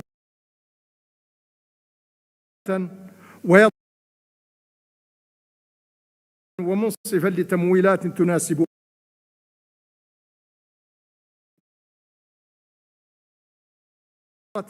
في المؤسسات المالية المعددة الأطراف لضمان مراعاة حاجاتها الإنمائية الملحة في الأجندة التنموية في الأجندة الدولية. وإن الغاية من العمل على تعبئة الموارد في الأساس دفع عجلة التنمية لتعزيز قدرة قارتنا على تحويل إمكاناتها ومواردها الهائلة إلى تنمية مستديمة فعلية ترفع التحديات التي تواجهها والتي عمقتها الأزمات الاقتصادية والأمنية والصحية والمناخية. وفي هذا السياق وعملا بما تقرر من اتخاذ بناء الوصول إلى التعاون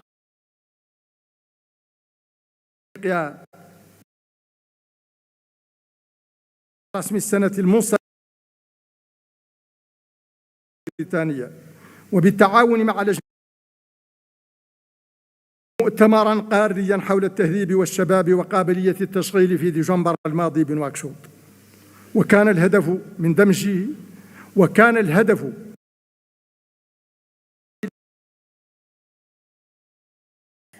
التركيز كان القارة فئة الشباب المعرضة لمخاطر البطالة وللهجرة غير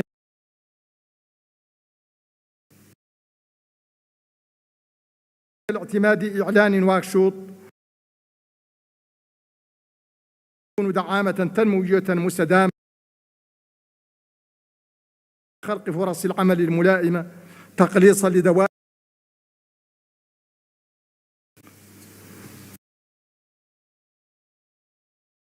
إلى نظام يحتاج كذلك مثل كل مواطن إفريقي عموما إلى منظومات صحية تؤمن نفاذا شاملا لخدمات صحية جيدة وتكون قادرة على الصمود في وجه الحوائج والصدمات الصحية الطارئة كالتي شهدتها القارة مؤخرا مثل جدري القردة وماربول والكوليرا. وأود في هذا المقام التنويه بالإدارة الاستباقية التي واجه بها المركز الإفريقي لمكافحة الأمراض والوقاية منها في إفريقيا ما استجد مؤخرا من صدمات صحية مفاجئة، مهنئا الدكتور جان كاسيا وفريقه على العمل الرائع الذين يقومون به في هذا الإطار. وسأتشرف اليوم أمامكم بتقديم تقرير مفصل بهذا الخصوص بحول الله وقوته. أصحاب الفخامة والمعالي، أيها السادة والسيدات، انسجاما مع إعلان داكار حول السيادة الغذائية ومع الوثيقة المنبثقة عن قمة إفريقيا والولايات المتحدة، نظمنا قمتين استثنائيتين في سبيل تعزيز المنظومات في قبيل تعزيز المنظومات الزراعية. انعقدت أولاهما في نيروبي في مايو 2024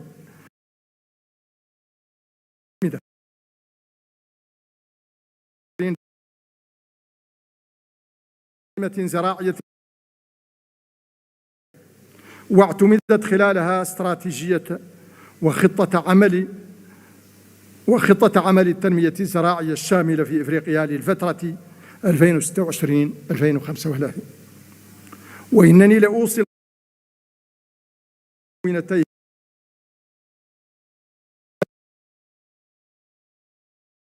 التربة لصالح الإنتاج الغذائي المستدام وتحفيز الاستثمار وبناء زراعة صناعية.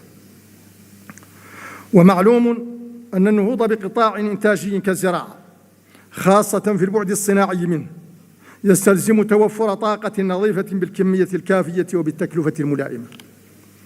وسعيا إلى تحقيق هذا الهدف، نظمنا في دار السلام مع صاحبة الفخامة السيدة سامية صلوحو وبالتنسيق مع مجموعتي البنك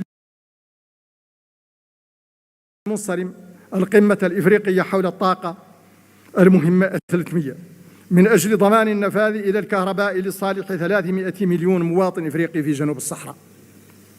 وقد تم خلال القمة عرض التعهدات الطاقوية الوطنية للعديد من الدول الإفريقية، وإنني لحريص في هذا الإطار على تقديم التهنئة والشكر الجزيل لرئيس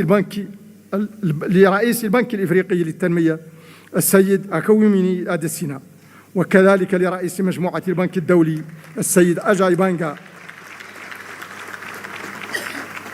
على ما حرص عليه من توحيد الجهود في إطار هذه الشراكة الطموحة، وكذلك على ما دأب عليه من دعم وموازرة للجهد التنموي الإفريقي. ثم إن للطاقة دورا أساسا في التحديات البيئية التي تلحق بالغ الضرر بمجموعاتنا الإفريقية، على الرغم من ضآلة مساهمتنا وحجم جهودنا الكبيرة في إحراز تحول طاقوي تدريجي وعادل. ولذا باسمكم جميعا خلال الدورة 29 لمؤتمر المناخ المنعقدة في باكو نوفمبر 2024 على ضرورة تحمل المجتمع الدولي مسؤوليته ولزوم دعمه لقدرتنا على مواجهة الآثار الهدامة للتغيرات المناخية. أصحاب الفخامة والمعالي، أيها السادة والسيدات، إن تحقيق أهداف خطة العمل الثانية لتنفيذ أجندة 2063 يرتبط كثيرا بقوة وعمق التنسيق ما بين الاتحاد الإفريقي والمجموعات الاقتصادية الإقليمية والآليات الإقليمية. ولذا ركزنا خلال اجتماع التنسيق على ضرورة دمج الخطط الوطنية في البرامج القارية توطيدا لتكامل القارة وتعزيزا لوحدة صوتها دوليا. ووحدة الصوت هذه هي ما سيمكننا من أن نتبوأ المكانة التي تسمح لنا بالإسهام الفعال في صياغة جداول الأعمال الدولية على نحو يجعلها أكثر تركيزا على قضايانا الإفريقية الحساسة. ولذا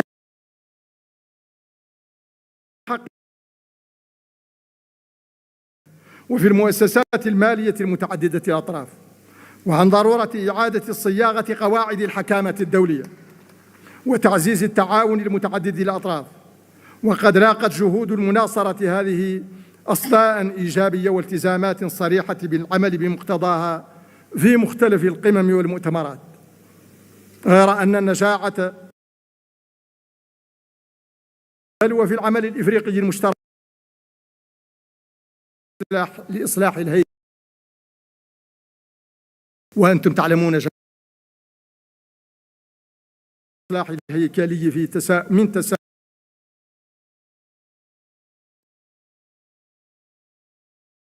تناوب المرشحين ونظرا لخطورة وإلحاح الوضع عقدنا دورة استثنائية للمجلس التنفيذي في مارس 2024 اتخذ خلالها قرار يحدد بشكل دقيق كيفية تطبيق مبدأ التناوب وتحديد المناطق المؤهلة لوظائف القيادة المختلفة ضمانا للتناوب العادل والمتوازن بين المناطق. وانسجاما مع هذا النفس الإصلاحي عملنا على ملف مراجعة المهارات وتقييم القدرات داخل مفوضية الاتحاد الإفريقي، فتم تنظيم اجتماع استثنائي آخر للمجلس التنفيذي شهر نوفمبر 2024 لاتخاذ القرار بشأن أفضل السبل لإتمام هذه العملية. وبعد مداولات مستفيضة اعتمد المفوضية لهذه العملية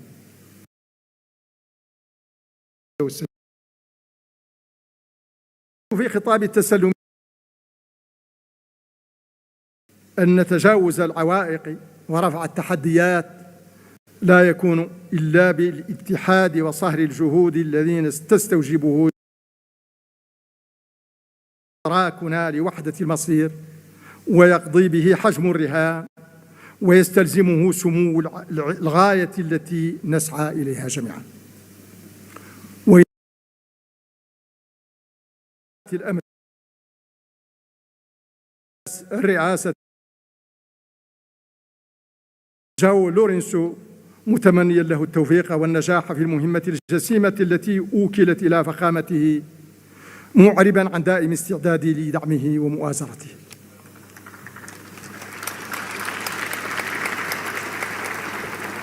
ولا يفوتني هنا أن محمد رئيس مفوضية الاتحاد الإفريقي مشيدا بخصاله القيادية وشاكرا له دعمه الدائم ومساندته القيمة طيلة هذه المأمورية، ومتوجها مفوضية ومختلف أجهزة الاتحاد. أنا معتز وفخور لما أتيح لي خلال هذه المأمورية من خدمة قارتنا الإفريقية المنابر.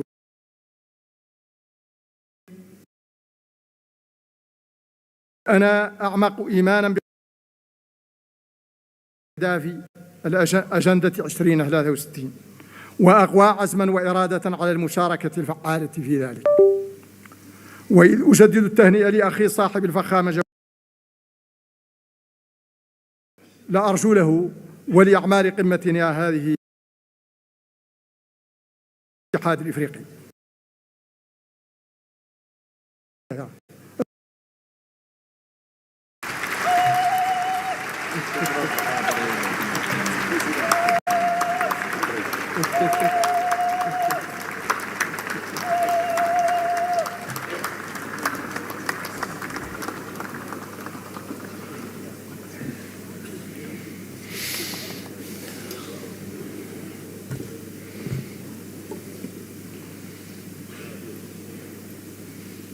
شكرا فخامة الرئيس على كلمتكم.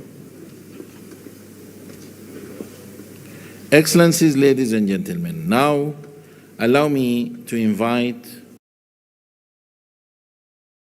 Yusuf Mundoha Asumani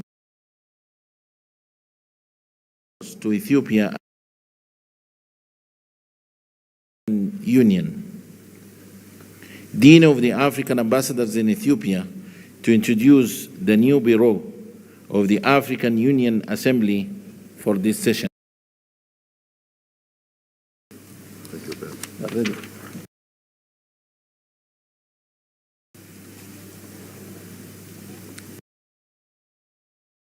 Excellence, Ahmed Ould, président en exercice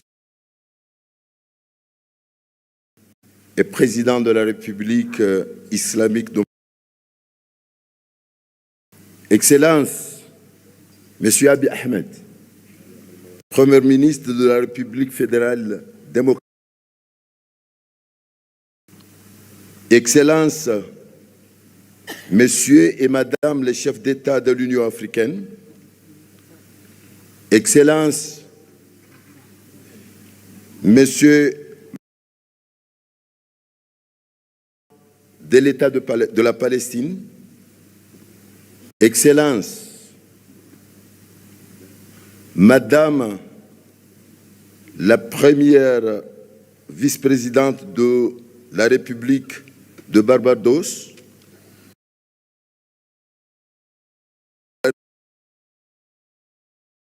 Excellence,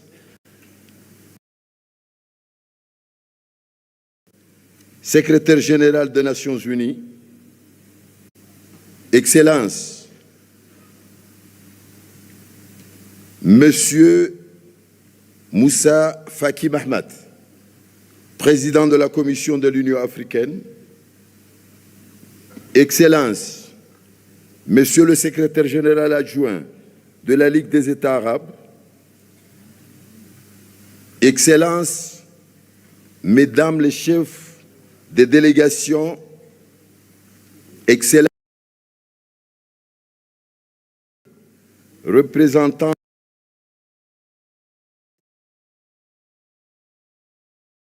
Excellence,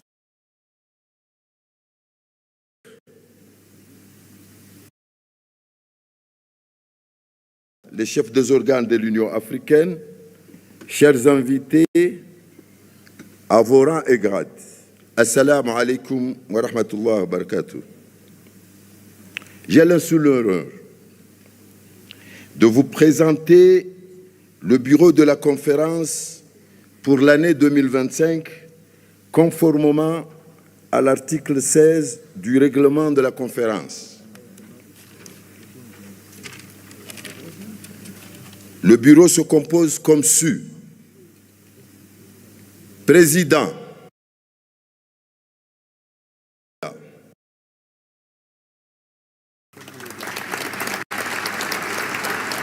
premier vice-président, la République de Burundi, Afrique centrale. Vice-président, Afrique de l'Ouest. Troisième vice-président,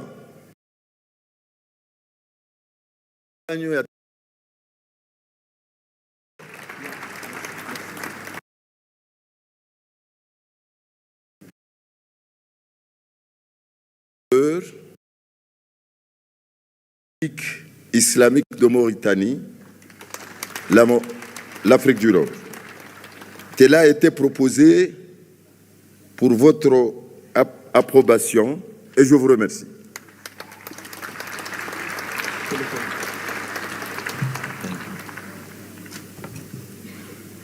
Thank you, Your Excellency, and congratulations for the new elected bureau.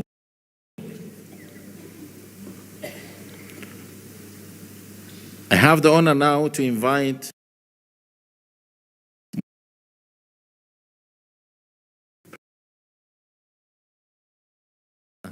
to deliver his hand.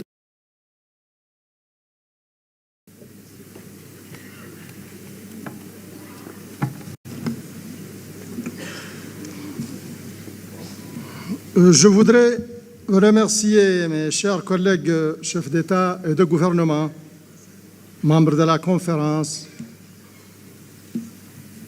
de m'avoir porté à la tête de l'Union africaine comme président en exercice au titre de l'année 2024-2025.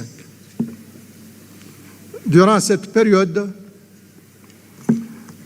nous avons ensemble œuvré à faire avancer l'agenda du développement et de l'intégration de l'Afrique. Je tiens à vous remercier pour le soutien et vous remercier pour l'accompagnement sans faille qui ont contribué au succès de la Mauritanie et de l'Afrique dans l'exécution de cette noble tâche. Et je vais vous demander de me permettre maintenant d'inviter mon frère, le président João Lourenço, pour la passation du témoin et lui souhaite beaucoup de succès et de réussite.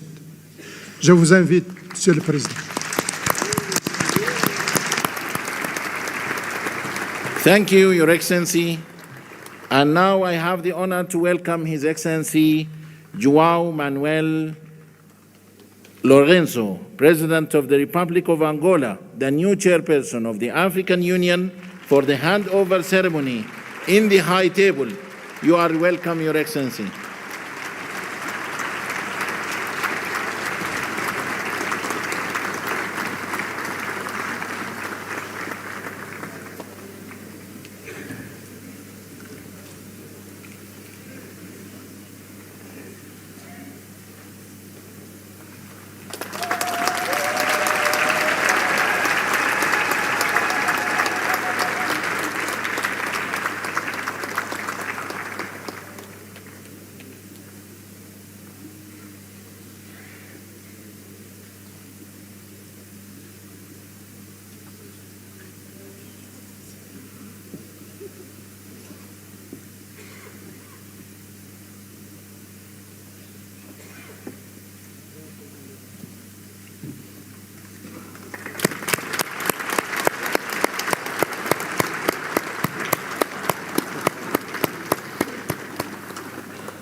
Okay, thank you.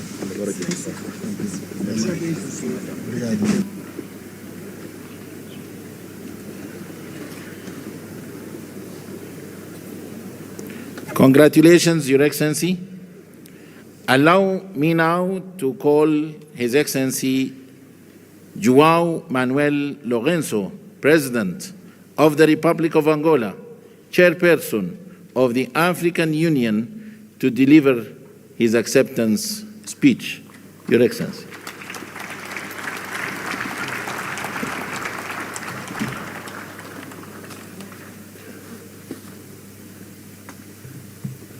Your Excellency.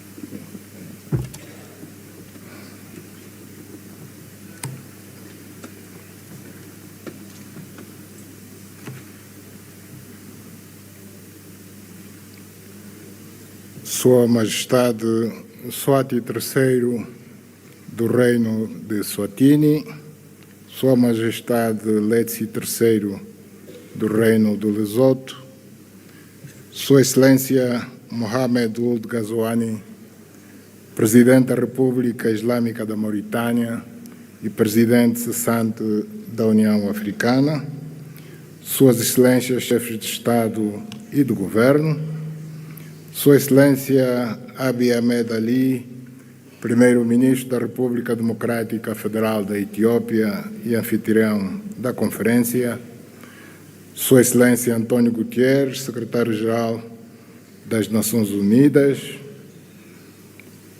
Suas Excelências representantes dos chefes de Estado e do Governo, Sua Excelência Moussa Faki Mahamat, Presidente da Comissão da União Africana, membros, Sua Excelência Presidente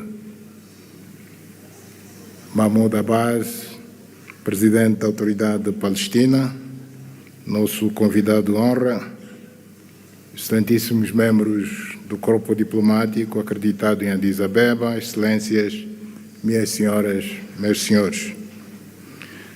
Gostaria de manifestar a minha mais profunda gratidão à Sua Excelência Abiy Ahmed Ali, Primeiro-Ministro da República Democrática Federal da Etiópia, e ao povo etíope, por uma vez mais, tal como ocorre no mês de fevereiro de cada ano, albergarem a sessão ordinária da conferência da mais importante organização do continente africano, pela calorosa recepção e excepcional hospitalidade reservada a todas as delegações desde a nossa chegada a este belo país.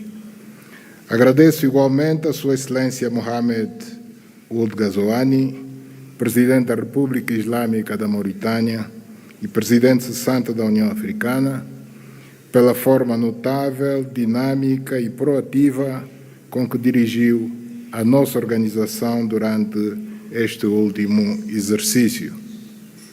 Foram desenvolvidas durante o seu mandato ações que contribuíram de forma apreciável para a realização dos principais objetivos definidos pela nossa organização para o ano que terminou, como o de se apostar na construção de sistemas educativos pujantes, de modo a permitir o acesso à educação de qualidade a todos os cidadãos africanos, tendo em vista a melhoria do desempenho do continente a nível global, em conformidade com os objetivos preconizados na Agenda 2063 da União Africana e com os da Agenda 2030 das Nações Unidas. Vossa Excelência deixa-nos um grande legado, cabendo-nos a responsabilidade de trabalhar no sentido de valorizar e potenciar ao máximo o trabalho por si realizado, pelo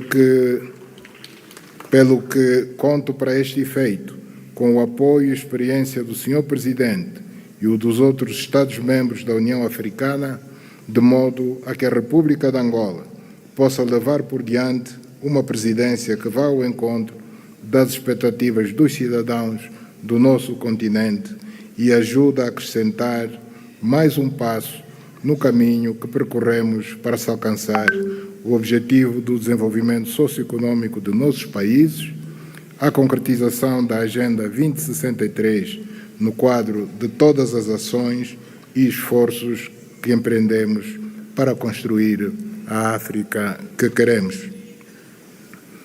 Os meus agradecimentos estendem-se a cada Estado-membro da União Africana, especialmente aos da África Austral, região onde estamos inseridos, pela confiança depositada em Angola para presidir neste ano de 2025 a União Africana, numa altura em que o nosso continente se depara com imensos problemas ligados à paz e segurança, que constituem um fator de bloqueio a todas as iniciativas e ações que procuramos levar a cabo em benefício do desenvolvimento das nossas nações.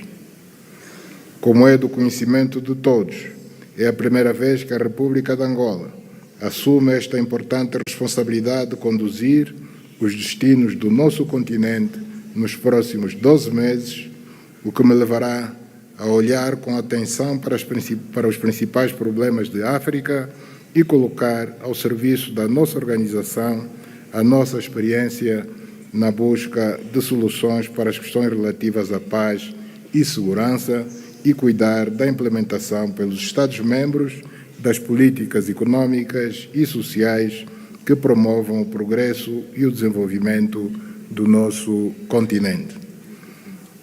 Tem para nós um significado muito especial o facto de assumirmos a presidência pro tempore da União Africana neste ano 2025, em que Angola comemora 50 anos da sua independência nacional. Excelências, minhas senhoras, meus senhores, no decurso desta conferência serão debatidas questões de grande relevo para a organização, funcionamento e crescimento da União Africana, bem como para a operacionalização de um modo prático da questão relativa à justiça para os africanos e os afrodescendentes por meio de reparações, que constitui o lema escolhido para este ano e também o que Angola elegeu para a sua presidência, que está centrado na importância do investimento nas infraestruturas como fator de desenvolvimento da África. A conjugação destes dois aspectos pode levar-nos a construir um canal de comunicação e de diálogo com os nossos parceiros internacionais que os faça compreender a importância e vantagem de cooperar com uma África desenvolvida, industrializada, com capacidade para superar a fome, a pobreza, a miséria e o desemprego, reduzindo assim a probabilidade de conflitos armados e de imigrantes ilegais junto às suas fronteiras. Teremos a oportunidade de abordar estas questões na 4ª Conferência Internacional sobre o Financiamento para o Desenvolvimento, a ter lugar em Sevilha, Espanha, de 30 de junho a 4 de julho do corrente ano, por constituir uma oportunidade histórica para se redefinirem as regras de financiamento global baseadas na justiça econômica e na inclusão. Tendo em conta os compromissos assumidos em conferências anteriores, mas nem sempre cumpridos, designadamente o Consenso de Monterrey, a Declaração de Doha e a Agenda de Ação de Addis Ababa, a 4ª Conferência de Sevilha, visa responder aos desafios persistentes que se verificam no financiamento para o desenvolvimento e favorecer a adoção de soluções inovadoras e eficazes. Temas como a justiça fiscal, o alívio da dívida, o financiamento climático, as reformas nas instituições financeiras globais e a inclusão social devem merecer a nossa atenção para que seja adotada uma posição comum que garanta ao continente o reforço da sua influência na governação financeira global, uma redução dos custos do endividamento e o acesso aos recursos necessários para alcançar um desenvolvimento sustentável.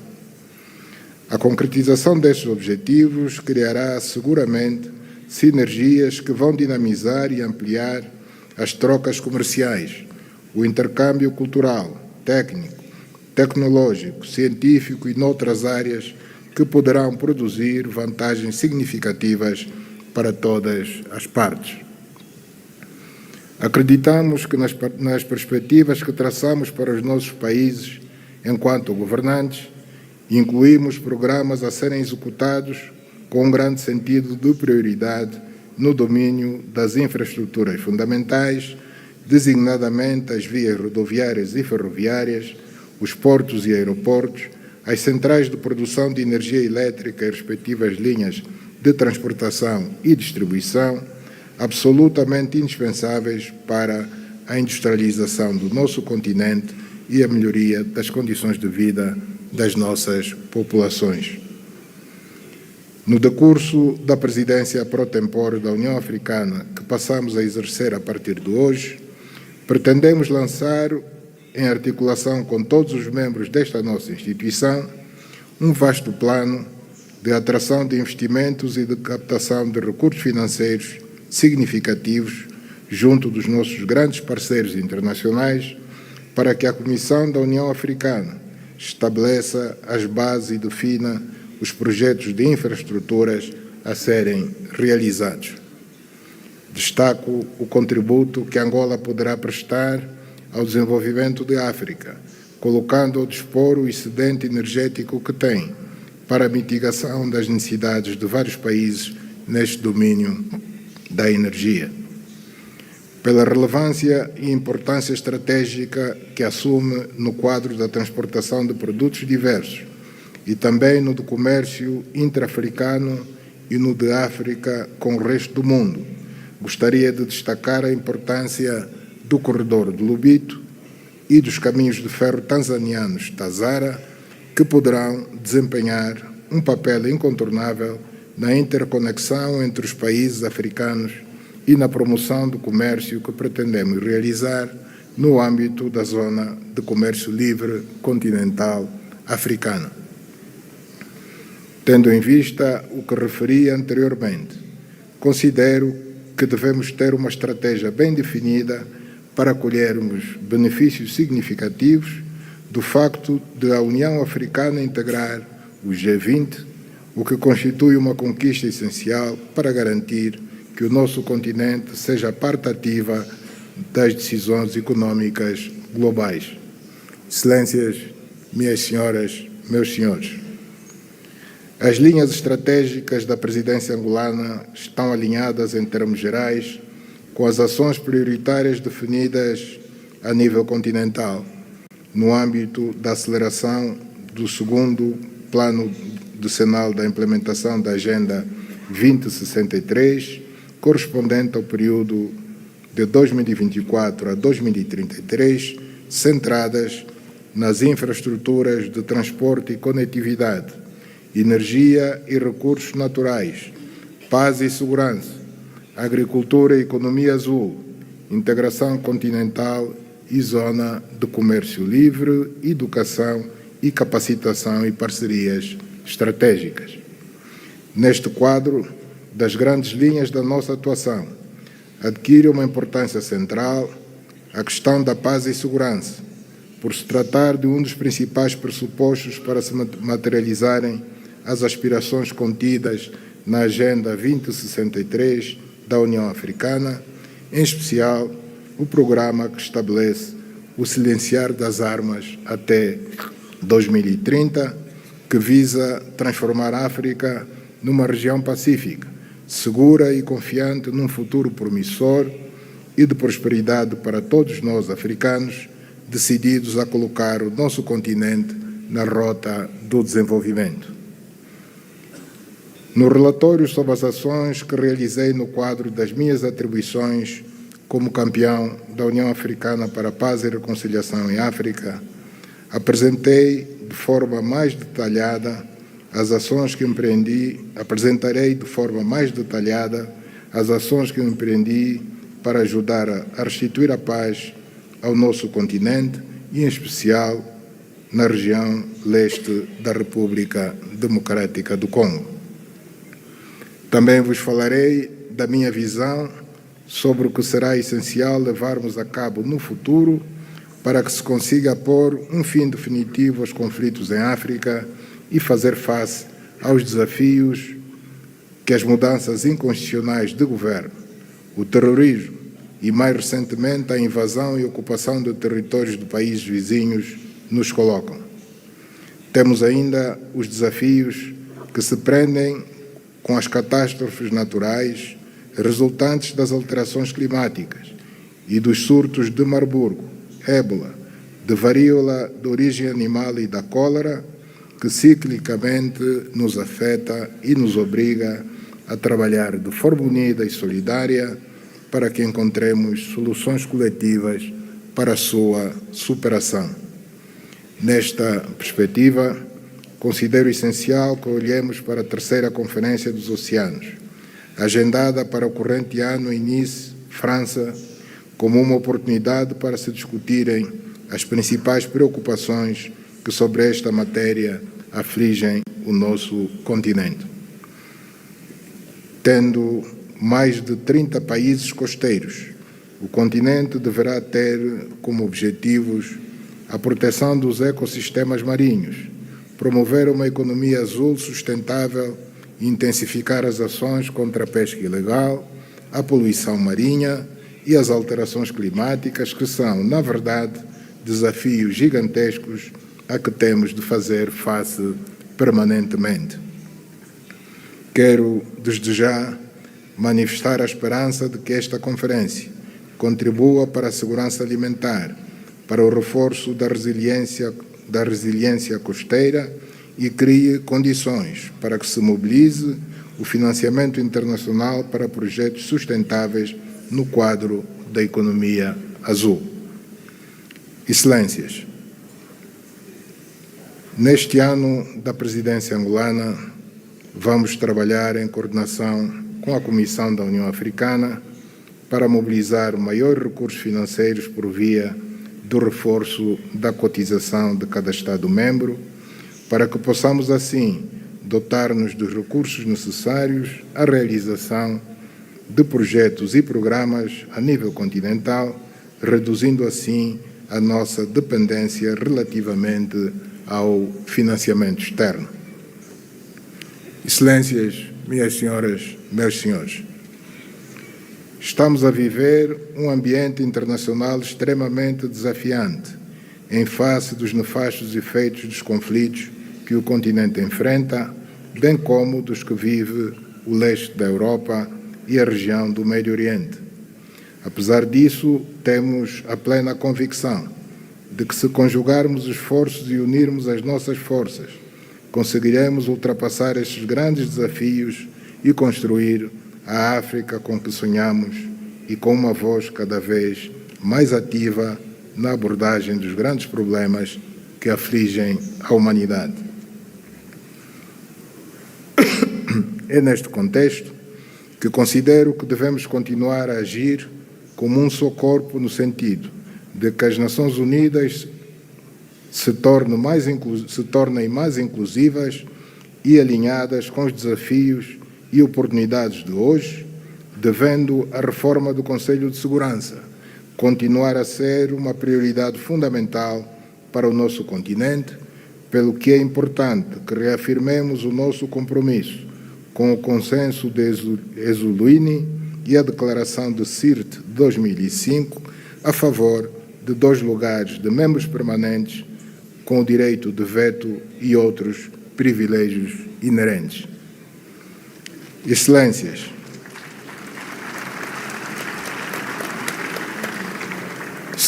gostaria de pedir a todos a maior contribuição possível para que a presidência da nossa organização continental, que a partir de hoje assumo, possa decorrer num clima de grande compreensão e com o dinamismo que se impõe neste longo caminho que juntos percorremos pela transformação da África num continente de riqueza, de prosperidade para seus filhos. Permitam-me que transmita uma palavra de apreço à Sua Excelência Moussa Faki Mahamat e aos comissários que cessam hoje as suas funções na Comissão da União Africana pelo excelente trabalho desenvolvido no decurso dos seus mandatos ao serviço da nossa Casa Comum.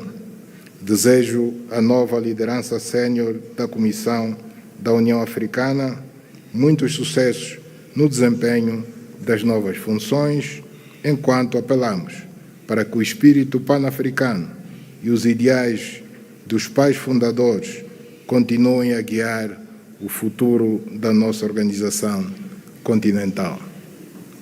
Declaro que aceito passar a exercer, a partir de hoje, as funções de presidente pro tempore da União Africana e que as lágrimas que derramamos hoje pela perca do grande filho de África, Samu Yoma, se transformem na força que nos vai fazer superar todos os desafios que temos pela frente. Muito obrigado pela atenção.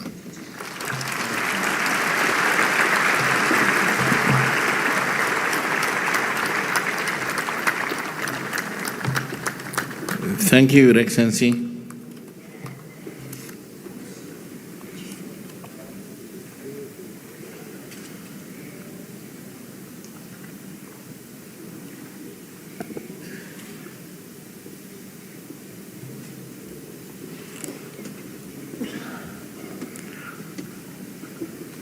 Excellencies, ladies and gentlemen, in introducing the theme of the year 2025, Justice for Africans and People of African Descent through Reparations, it is now with great honor that I welcome Her Excellency Dr. Monique Nzanza Baganwa, the Deputy Chairperson of the African Union Commission, who will share her introductory remarks. Your Excellency.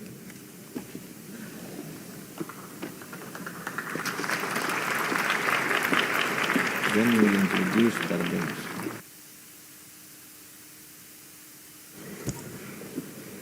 Thank you. Your Excellency, the Chairperson of the African Union, Your Majesties, Excellencies, Heads of State and Government, Your Excellency and dear brother, the Chairperson of the African Union Commission, ladies and gentlemen, in the interest of time, allow me to stand on already established protocol. Over the past centuries, the voices of Africans and people of African descent have echoed in various quarters with a singular demand: justice. Justice for the millions who were forcibly uprooted from their homes. Justice for those whose lands were plundered, wealth stolen, and dignity were stripped away. And justice for the generations that continue to face economic, social, and political disenfranchisement stemming from historical wrongs. As I draw my term in office as Deputy Chairperson of the African Union Commission to an end soon, a unique opportunity is offered to me and one of my teams, SIDO, to introduce to you the 2025 theme of the year, Justice for Africans and People of African Descent through Reparations. As we embark on this journey in 2025, we are guided by the words of the eminent Pan-Africanist Kwame Nkrumah, who declared, and I quote, "We face neither east nor west. We face forward." The African Union's Agenda 2063 envisions a continent that is integrated, prosperous, and driven by its own citizens, a continent that is peaceful. The strength of this Africa has always been in its unity and resilience. At this moment, we stand at the precipice of history, and together we shall pave the way for a more just and dignified future for Africa, the CARICOM, and Africa's global diaspora at large. Your Majesties, Your Excellencies, as I conclude, since I'm not the one to deliver the high-level message, we have two leaders who will do it in just a short. But let me take this opportunity to thank all our stakeholders who have journeyed with us. Thank you, Ghana, and our champion, President Mahama, for inspiring the African Union with this theme. I wish to thank you, my dear brother Musa Faki, for your leadership and support. But through you also, acknowledge our teams who have worked hard around this theme of the year. Especially, I wish to recognize two ladies. Madam Coleman from your cabinet chairperson and Angela from SIDO. You did an amazing work. Special appreciation goes to Her Excellency Mia Amor Motley, Prime Minister of Barbados and Chair of the CARICOM Authority. You have traveled all the way from home to another home to join us in today's launch. May I now invite you, Your Excellency, to come to the podium and address this august assembly. I thank you.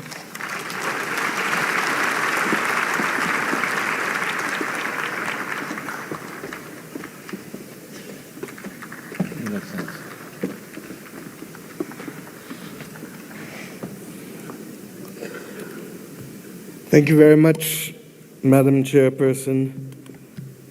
Your Excellencies,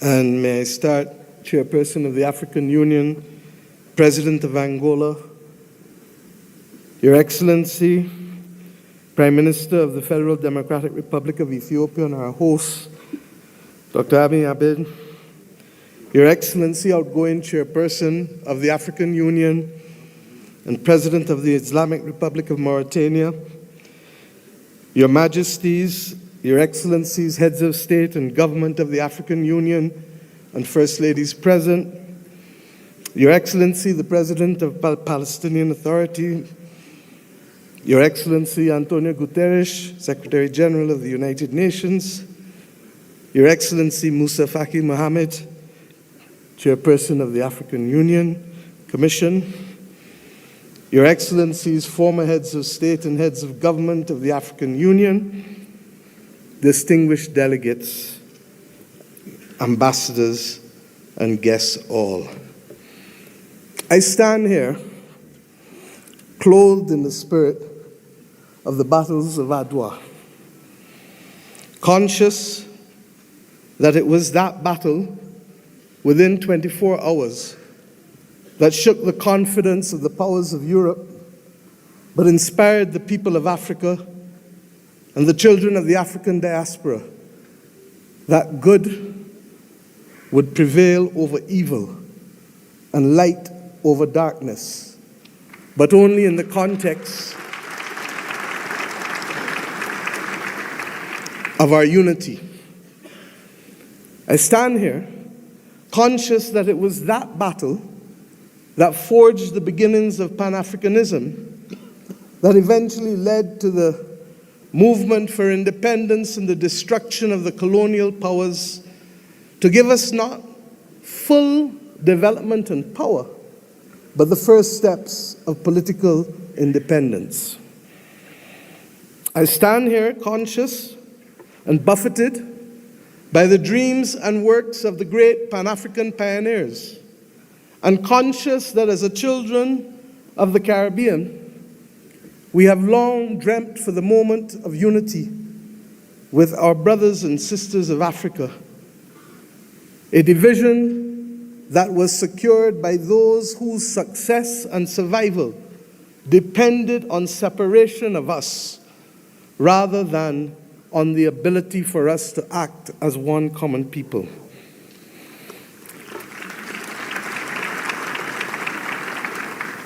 Our relationship, you can say, was embryonic, but regrettably, as long as it has been and as related as we have been, it has been sporadic. And it is up to us as the children of independent states to determine whether the history of separation shall be our future or whether the spirit of Adwa can be our inspiration to confront the challenges of a new world.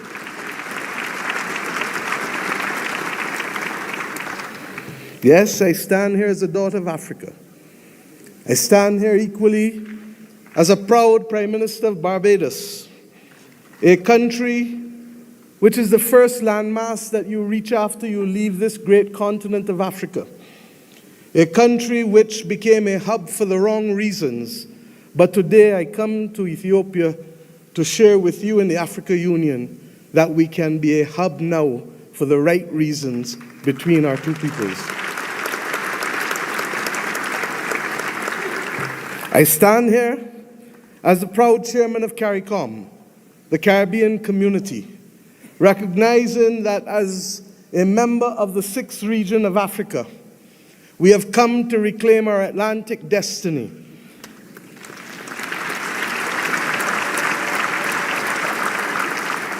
We have come to ensure that the very futures of our people are different and will not once again be determined by a middleman who will ensure that the Middle Passage is one that sees our people at the bottom of the ocean's floor of the Atlantic or in the fields of the plantations of the Caribbean,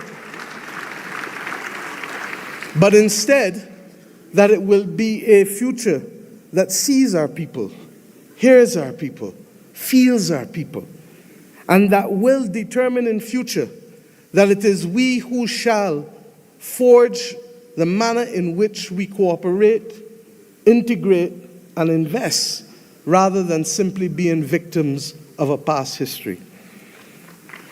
I stand here equally as the chair of the V20, 70 countries across the world that are climate vulnerable, 40% of whom come from this great continent of Africa, recognizing that it is only through unity that we can confront the existential crisis of our generation, that of the climate crisis. The Secretary General of the United Nations has already laid out, ably so, many of the iniquities that we continue to face in spite of political independence. It was His Majesty Haile Selassie who popularized and told us that there shall be no first-class or second-class citizens, words popularized by Bob Marley, learned by all of our people without appropriately recognizing the context in which he spoke and the mission which must be ours for generations until it is achieved.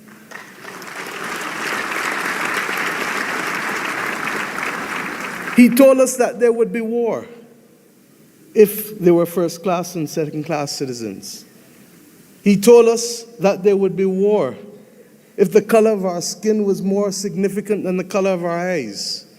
And we see here in the continent the continued descent into conflicts born out of ethnicity differences, born out of a mad grab for resources, not invariably for our own benefit, but for the benefit of others who seek to use our people as pawns in the determination of their own future. But we stand here as proud people, and we have enough among ourselves to know the difference between right and wrong, and to forge a future that is not for a few, but for the many. Indeed, as the world confronts the climate crisis, it is the poorest of the poor who remain the most vulnerable to floods and droughts and hurricanes. It is the poorest of the poor, and soon to be the middle of the middle, who will no longer be able to access insurance and therefore to be able to forge ahead with development if we do not make changes. We have examples of a partnership that have worked for us, not just from the spirit of Adwa and the conquest and the rise of the Pan-Africanist movement in our history, but within recent times. During the COVID-19 pandemic, it was the African Union, under the leadership then of President Ramaphosa, and with the assistance of Dr. Tedros of the WHO, that recognized that the Caribbean, which was being marginalized by denial of access to basic therapeutics, basic medical equipment, to vaccines, that we should not be left as pariahs on the global landscape, but that our brothers and sisters in Africa would bring us through the Africa Medical Supplies platform to be able to ensure that we could secure for our own people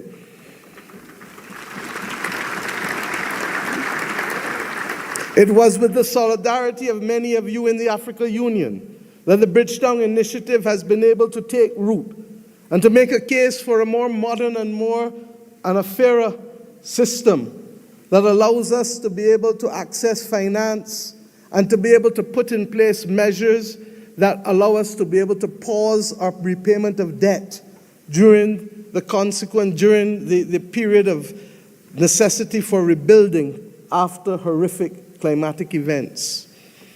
We have seen how partnership helps us.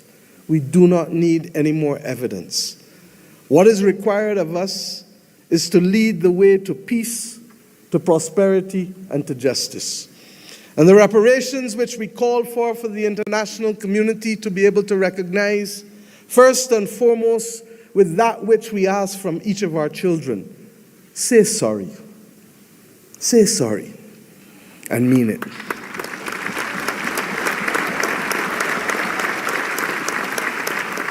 And after you say sorry, recognize that the future of the world is not possible without the stability of Africa and its diaspora. For as long as hypocrisy and double standards remain, it will be impossible to secure stability and peace in any nation across the earth. The reparations that we call for, beyond sorry, must be for fair access and development and compensation, because we each started the journey of independence with a chronic deficit. A deficit of resources, a deficit of fairness, a deficit of opportunity. And it is up to us, many of us in the second and third generation of independence, to be able to frame out fairly in a mature conversation what those reparations must look like if we are to attain justice and to inspire the young people of this world that good must always prevail over evil. But it is not only the reparations that we ask from the international community, because we ourselves must repair the damage that was foisted on us. The notion that transit visas, begging for them, must be the lot of our people in order to move across this world cannot be something that gives us satisfaction.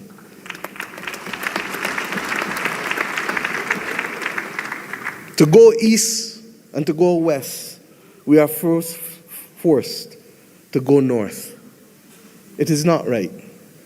And it is not beyond the heads of government and heads of state, of the region, of the Caribbean community, and of the continent of Africa to determine that we must stop talking about, but simply do what is necessary to build the air bridges and sea bridges to guarantee that we control our destiny. I ask us to reflect on this because it is this simple act, apart from our music and our culture and our food, that will guarantee that it is not simply heads of government and heads of state that will meet in Accra or Bridgetown, but it is ordinary people who will be able to trade and to move from the closest point of Dakar to the closest point of Bridgetown, to be able to open up the opportunities that technically ought to be available not just simply through the Africa Free Trade Area or the CARICOM single market and economy, but through the combined opportunities provided by both. I ask us equally to recognize that in an era where AI is threatening to redefine what humanity can do and even if we can survive, that it is not ours to be the victims once again of technology as we were with gunpowder, but it is for us to help shape the future of the world, because more often than not it is Africa and its people who have brought the humanizing forces to bear on civilization. And if we are to be the cradle of civilization, then we are to be the protectors of people and planet, of humanity as we go forward. And some watching on may say, how? And I say, how not? How not does a continent that has 40% of the world's minerals not be in charge of helping to secure the destiny and stability of the planet? How not does the numbers of our two communities, who constitute a third of the world's states, not act in singular purpose to forge the kind of world that we want and to be able to ensure that the institutions that deny access to us, to hear our voices as reflective of the continent and of the small island developing states of the world, how do we not secure that admission, which is not only just, but a moral imperative if the world is to have stability in this 21st century? My friends, I ask you, how do we not secure this victory when 1 in every 5 and possibly 1 in every 4 persons on the planet will come from this continent and its diaspora? Those who lead today have a moral imperative, not just to our citizens in our own countries, but above all else, to unity. The spirit of Adwa demands of us that we recognize that even in the face of the greatest technology being foisted upon us, that we can rise and win if we act in unity. This has been a message not given by our generation alone, but by previous generations of African and Caribbean leaders. But we ask ourselves, why does it elude us? And the answer comes not from outside, but only from within. When I speak of the USA with affection, I do not only want to speak of that which is known in the Americas. I want to speak about that which ought to have been possible if the 1884 Berlin talks did not take place. the possibility of the United States of Africa, which is as diverse as India, which is as diverse as China in terms of ethnicity and language and religion, but which is entirely possible if we see not ourselves first, but we see the unity of ourselves together. This may be the cry of a naive and romantic daughter of Africa. But if that is the case, I prefer to die being a naive and romantic daughter of Africa than one who is cynical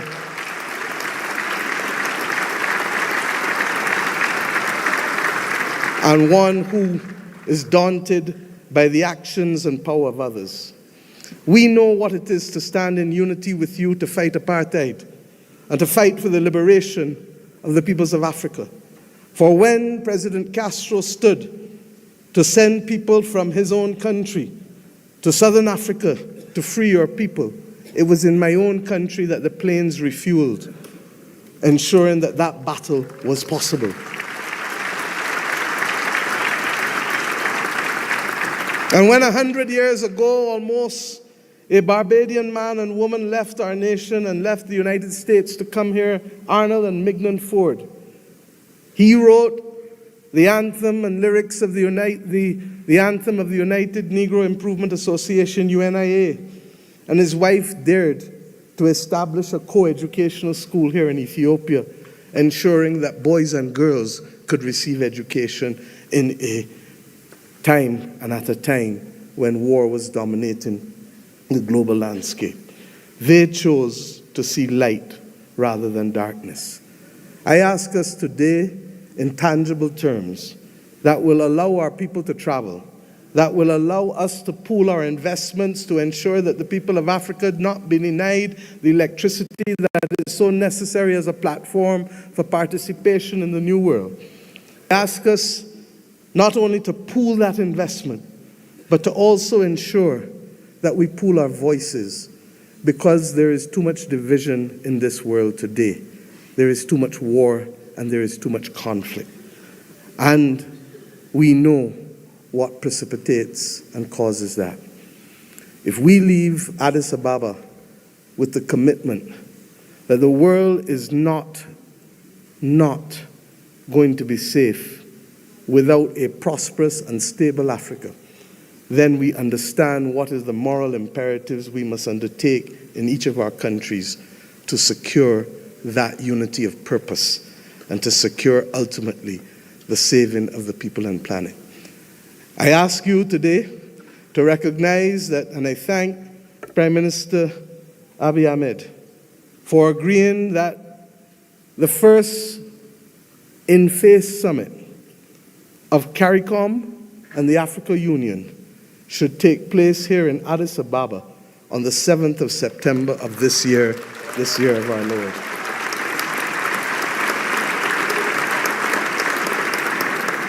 By that simple act, we build on the inaugural summit which took place virtually in 2021. But more importantly, we seek to regularize and to establish as a permanent point of interaction the unity of which I speak and call for. And I ask you as I leave this podium to recognize that we too in the Caribbean want to see you. Indeed, in my own country in Barbados, we will celebrate the Caribbean Festival of Arts, the 15th CariFesta, from August 22nd to August 31st. And we do so not only asking for those from Cuba and Bahamas in the north, to Venezuela, to Suriname and Guyana in the south, to Belize in the west and the Eastern Caribbean to come together to express our commitment to each other creatively through food and fashion and music and dance and art and sculpture, and talk of philosophy, talk of religion, talk of who we are, talk of the future. I ask us to recognize that we celebrate this year our resilience, and that we do so not only asking the people of the Caribbean to come, but the people from whom we came here in Africa, in India, in China, and the continent to which we went, in particular in Central America and Latin America. This is our moment to show the world that we were not simply apostrophes to the history and the modern history of humanity, but that truly we are the ones who can level the playing field and to create the opportunities that will allow the world to see people, hear people, and feel people, and to value the planet and its biodiversity at the very time when it is greatest in crisis. Let us remove the scars of history and be firm craftsmen of our fate, recognizing that the only people who can stop us now are we but ourselves. We have to emancipate ourselves from mental slavery and to build the future that our people want of us and to give them that pride that is theirs. And we must do so in the spirit and with the results of ADWA. Thank you.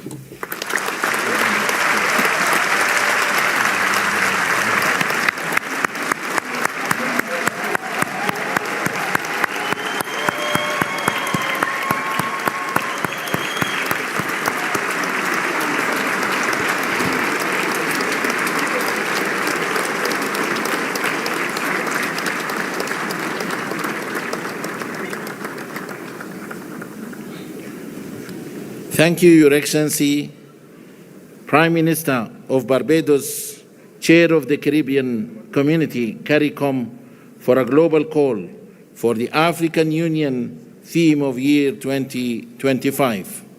It is my distinct honor to welcome now His Excellency John Mahama, the President of the Republic of Ghana, as the African Union leader on advancing the cause of justice and payment of reparations to Africans. Your Excellency.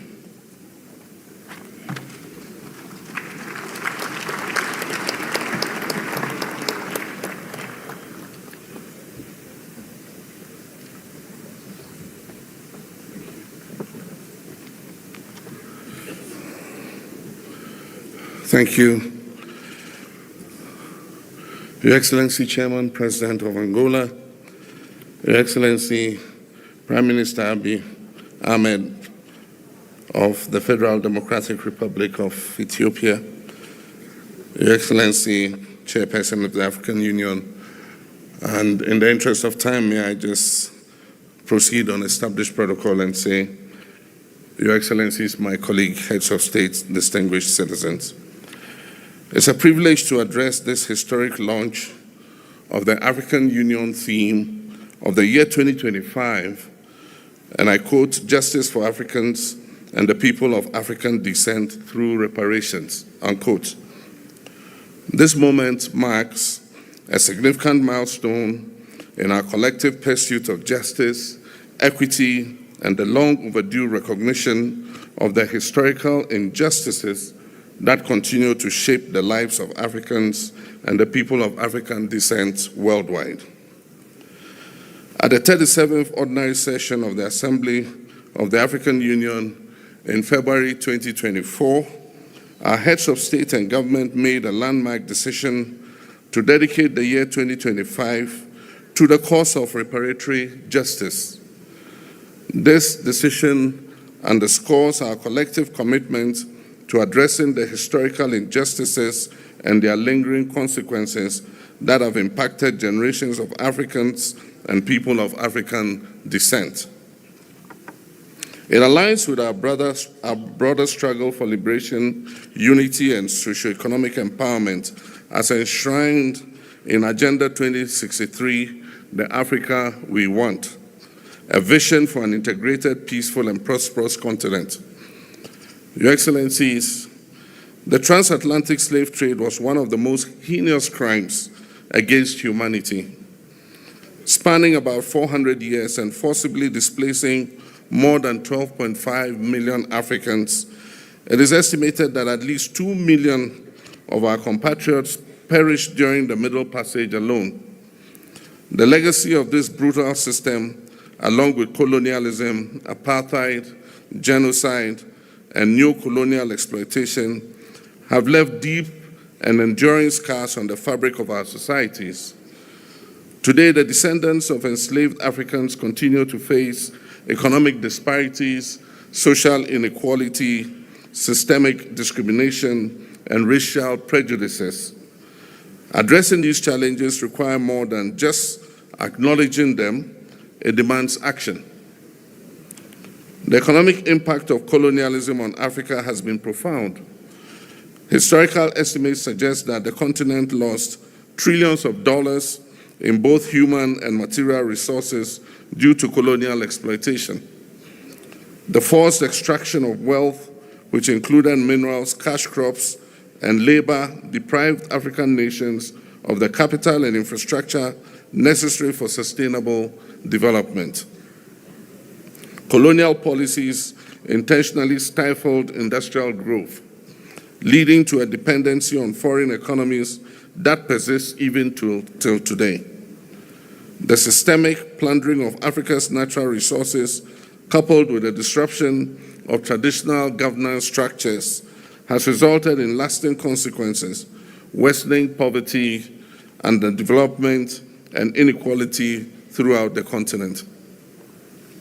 In November 2023, Ghana hosted the Accra Reparations Conference, a historic gathering that brought together African heads of state, scholars, and representatives of the global African diaspora to advance the reparations movement.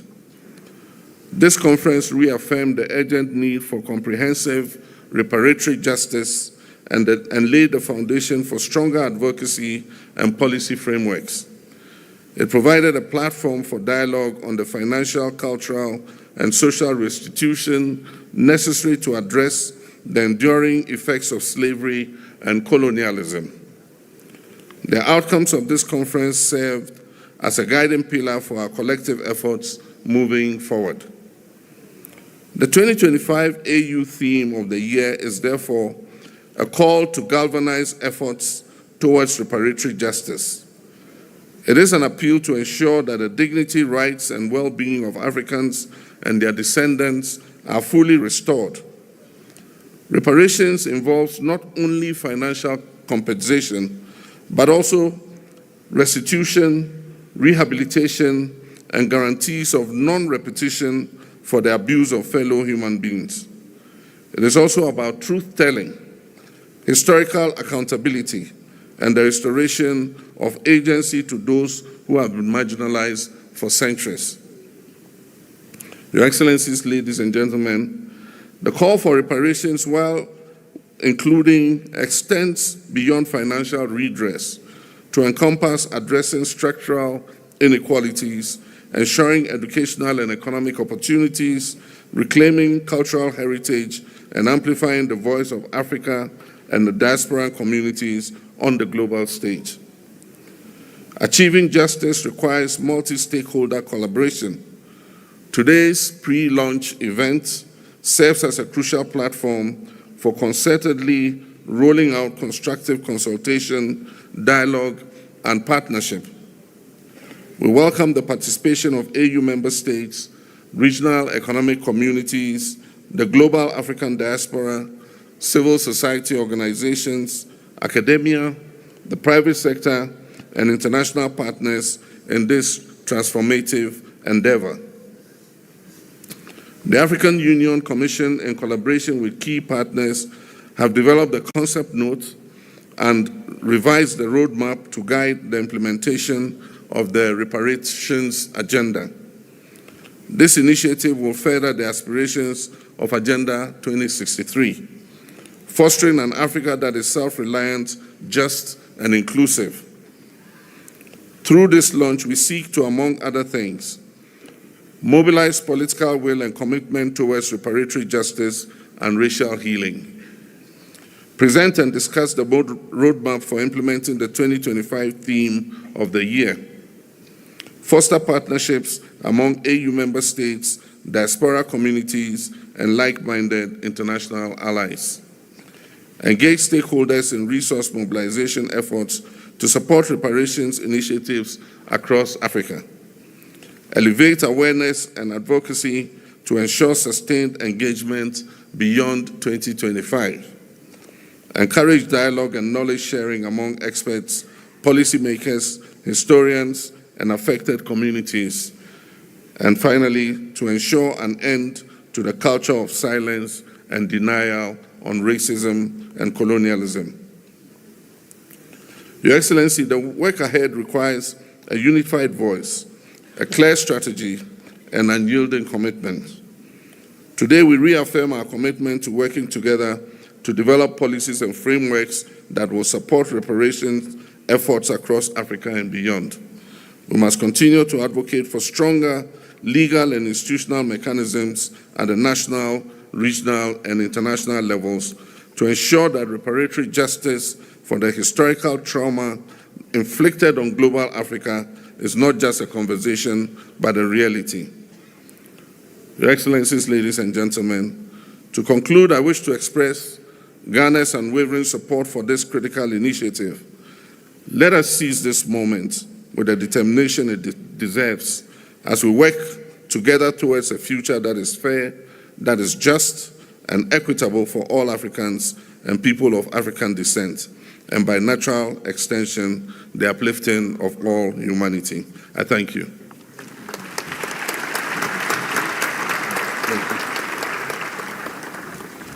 Thank you very much, Your Excellency. Allow me now, Excellencies, ladies and gentlemen, to move to the family photo while calling the rest of the respective delegates to remain in their seats. Remain in their seats, please, to ensure the smooth organization of the family photo. Allow me this time to call Excellencies and Honorable Heads of States and delegates in an organized manner to proceed to the photo session location. Allow me now to start by calling distinguished presidents from Liberia, Libya, Madagascar, and Malawi. Please follow our protocol team to the family photo. There is only one door open for the family photo, which is gate number 5. Please, protocol teams, lead our leaders to the family photo. And then the second row, please. Distinguished presidents and heads of states from Cape Verde, Cameroon, Central African Republic, Chad, Comoros, Congo, Cote d'Ivoire, Democratic Republic of Congo, Djibouti, Egypt, Equatorial Guinea, Eritrea, Swatini, the Gambia, Ghana, Guinea-Bissau, Kenya, and Lesotho.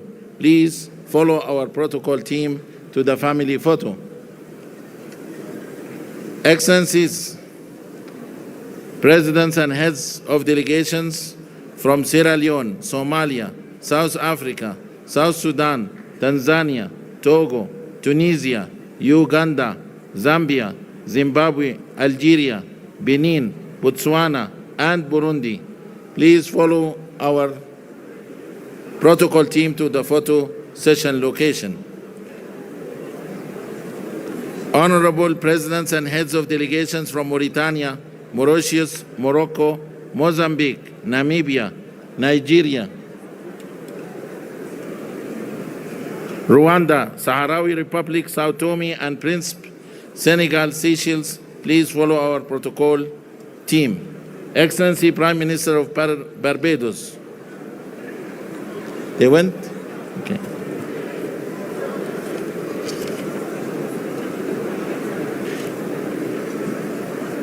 Okay, with that, I thank you all for your time and I wish you fruitful deliberations. They didn't win.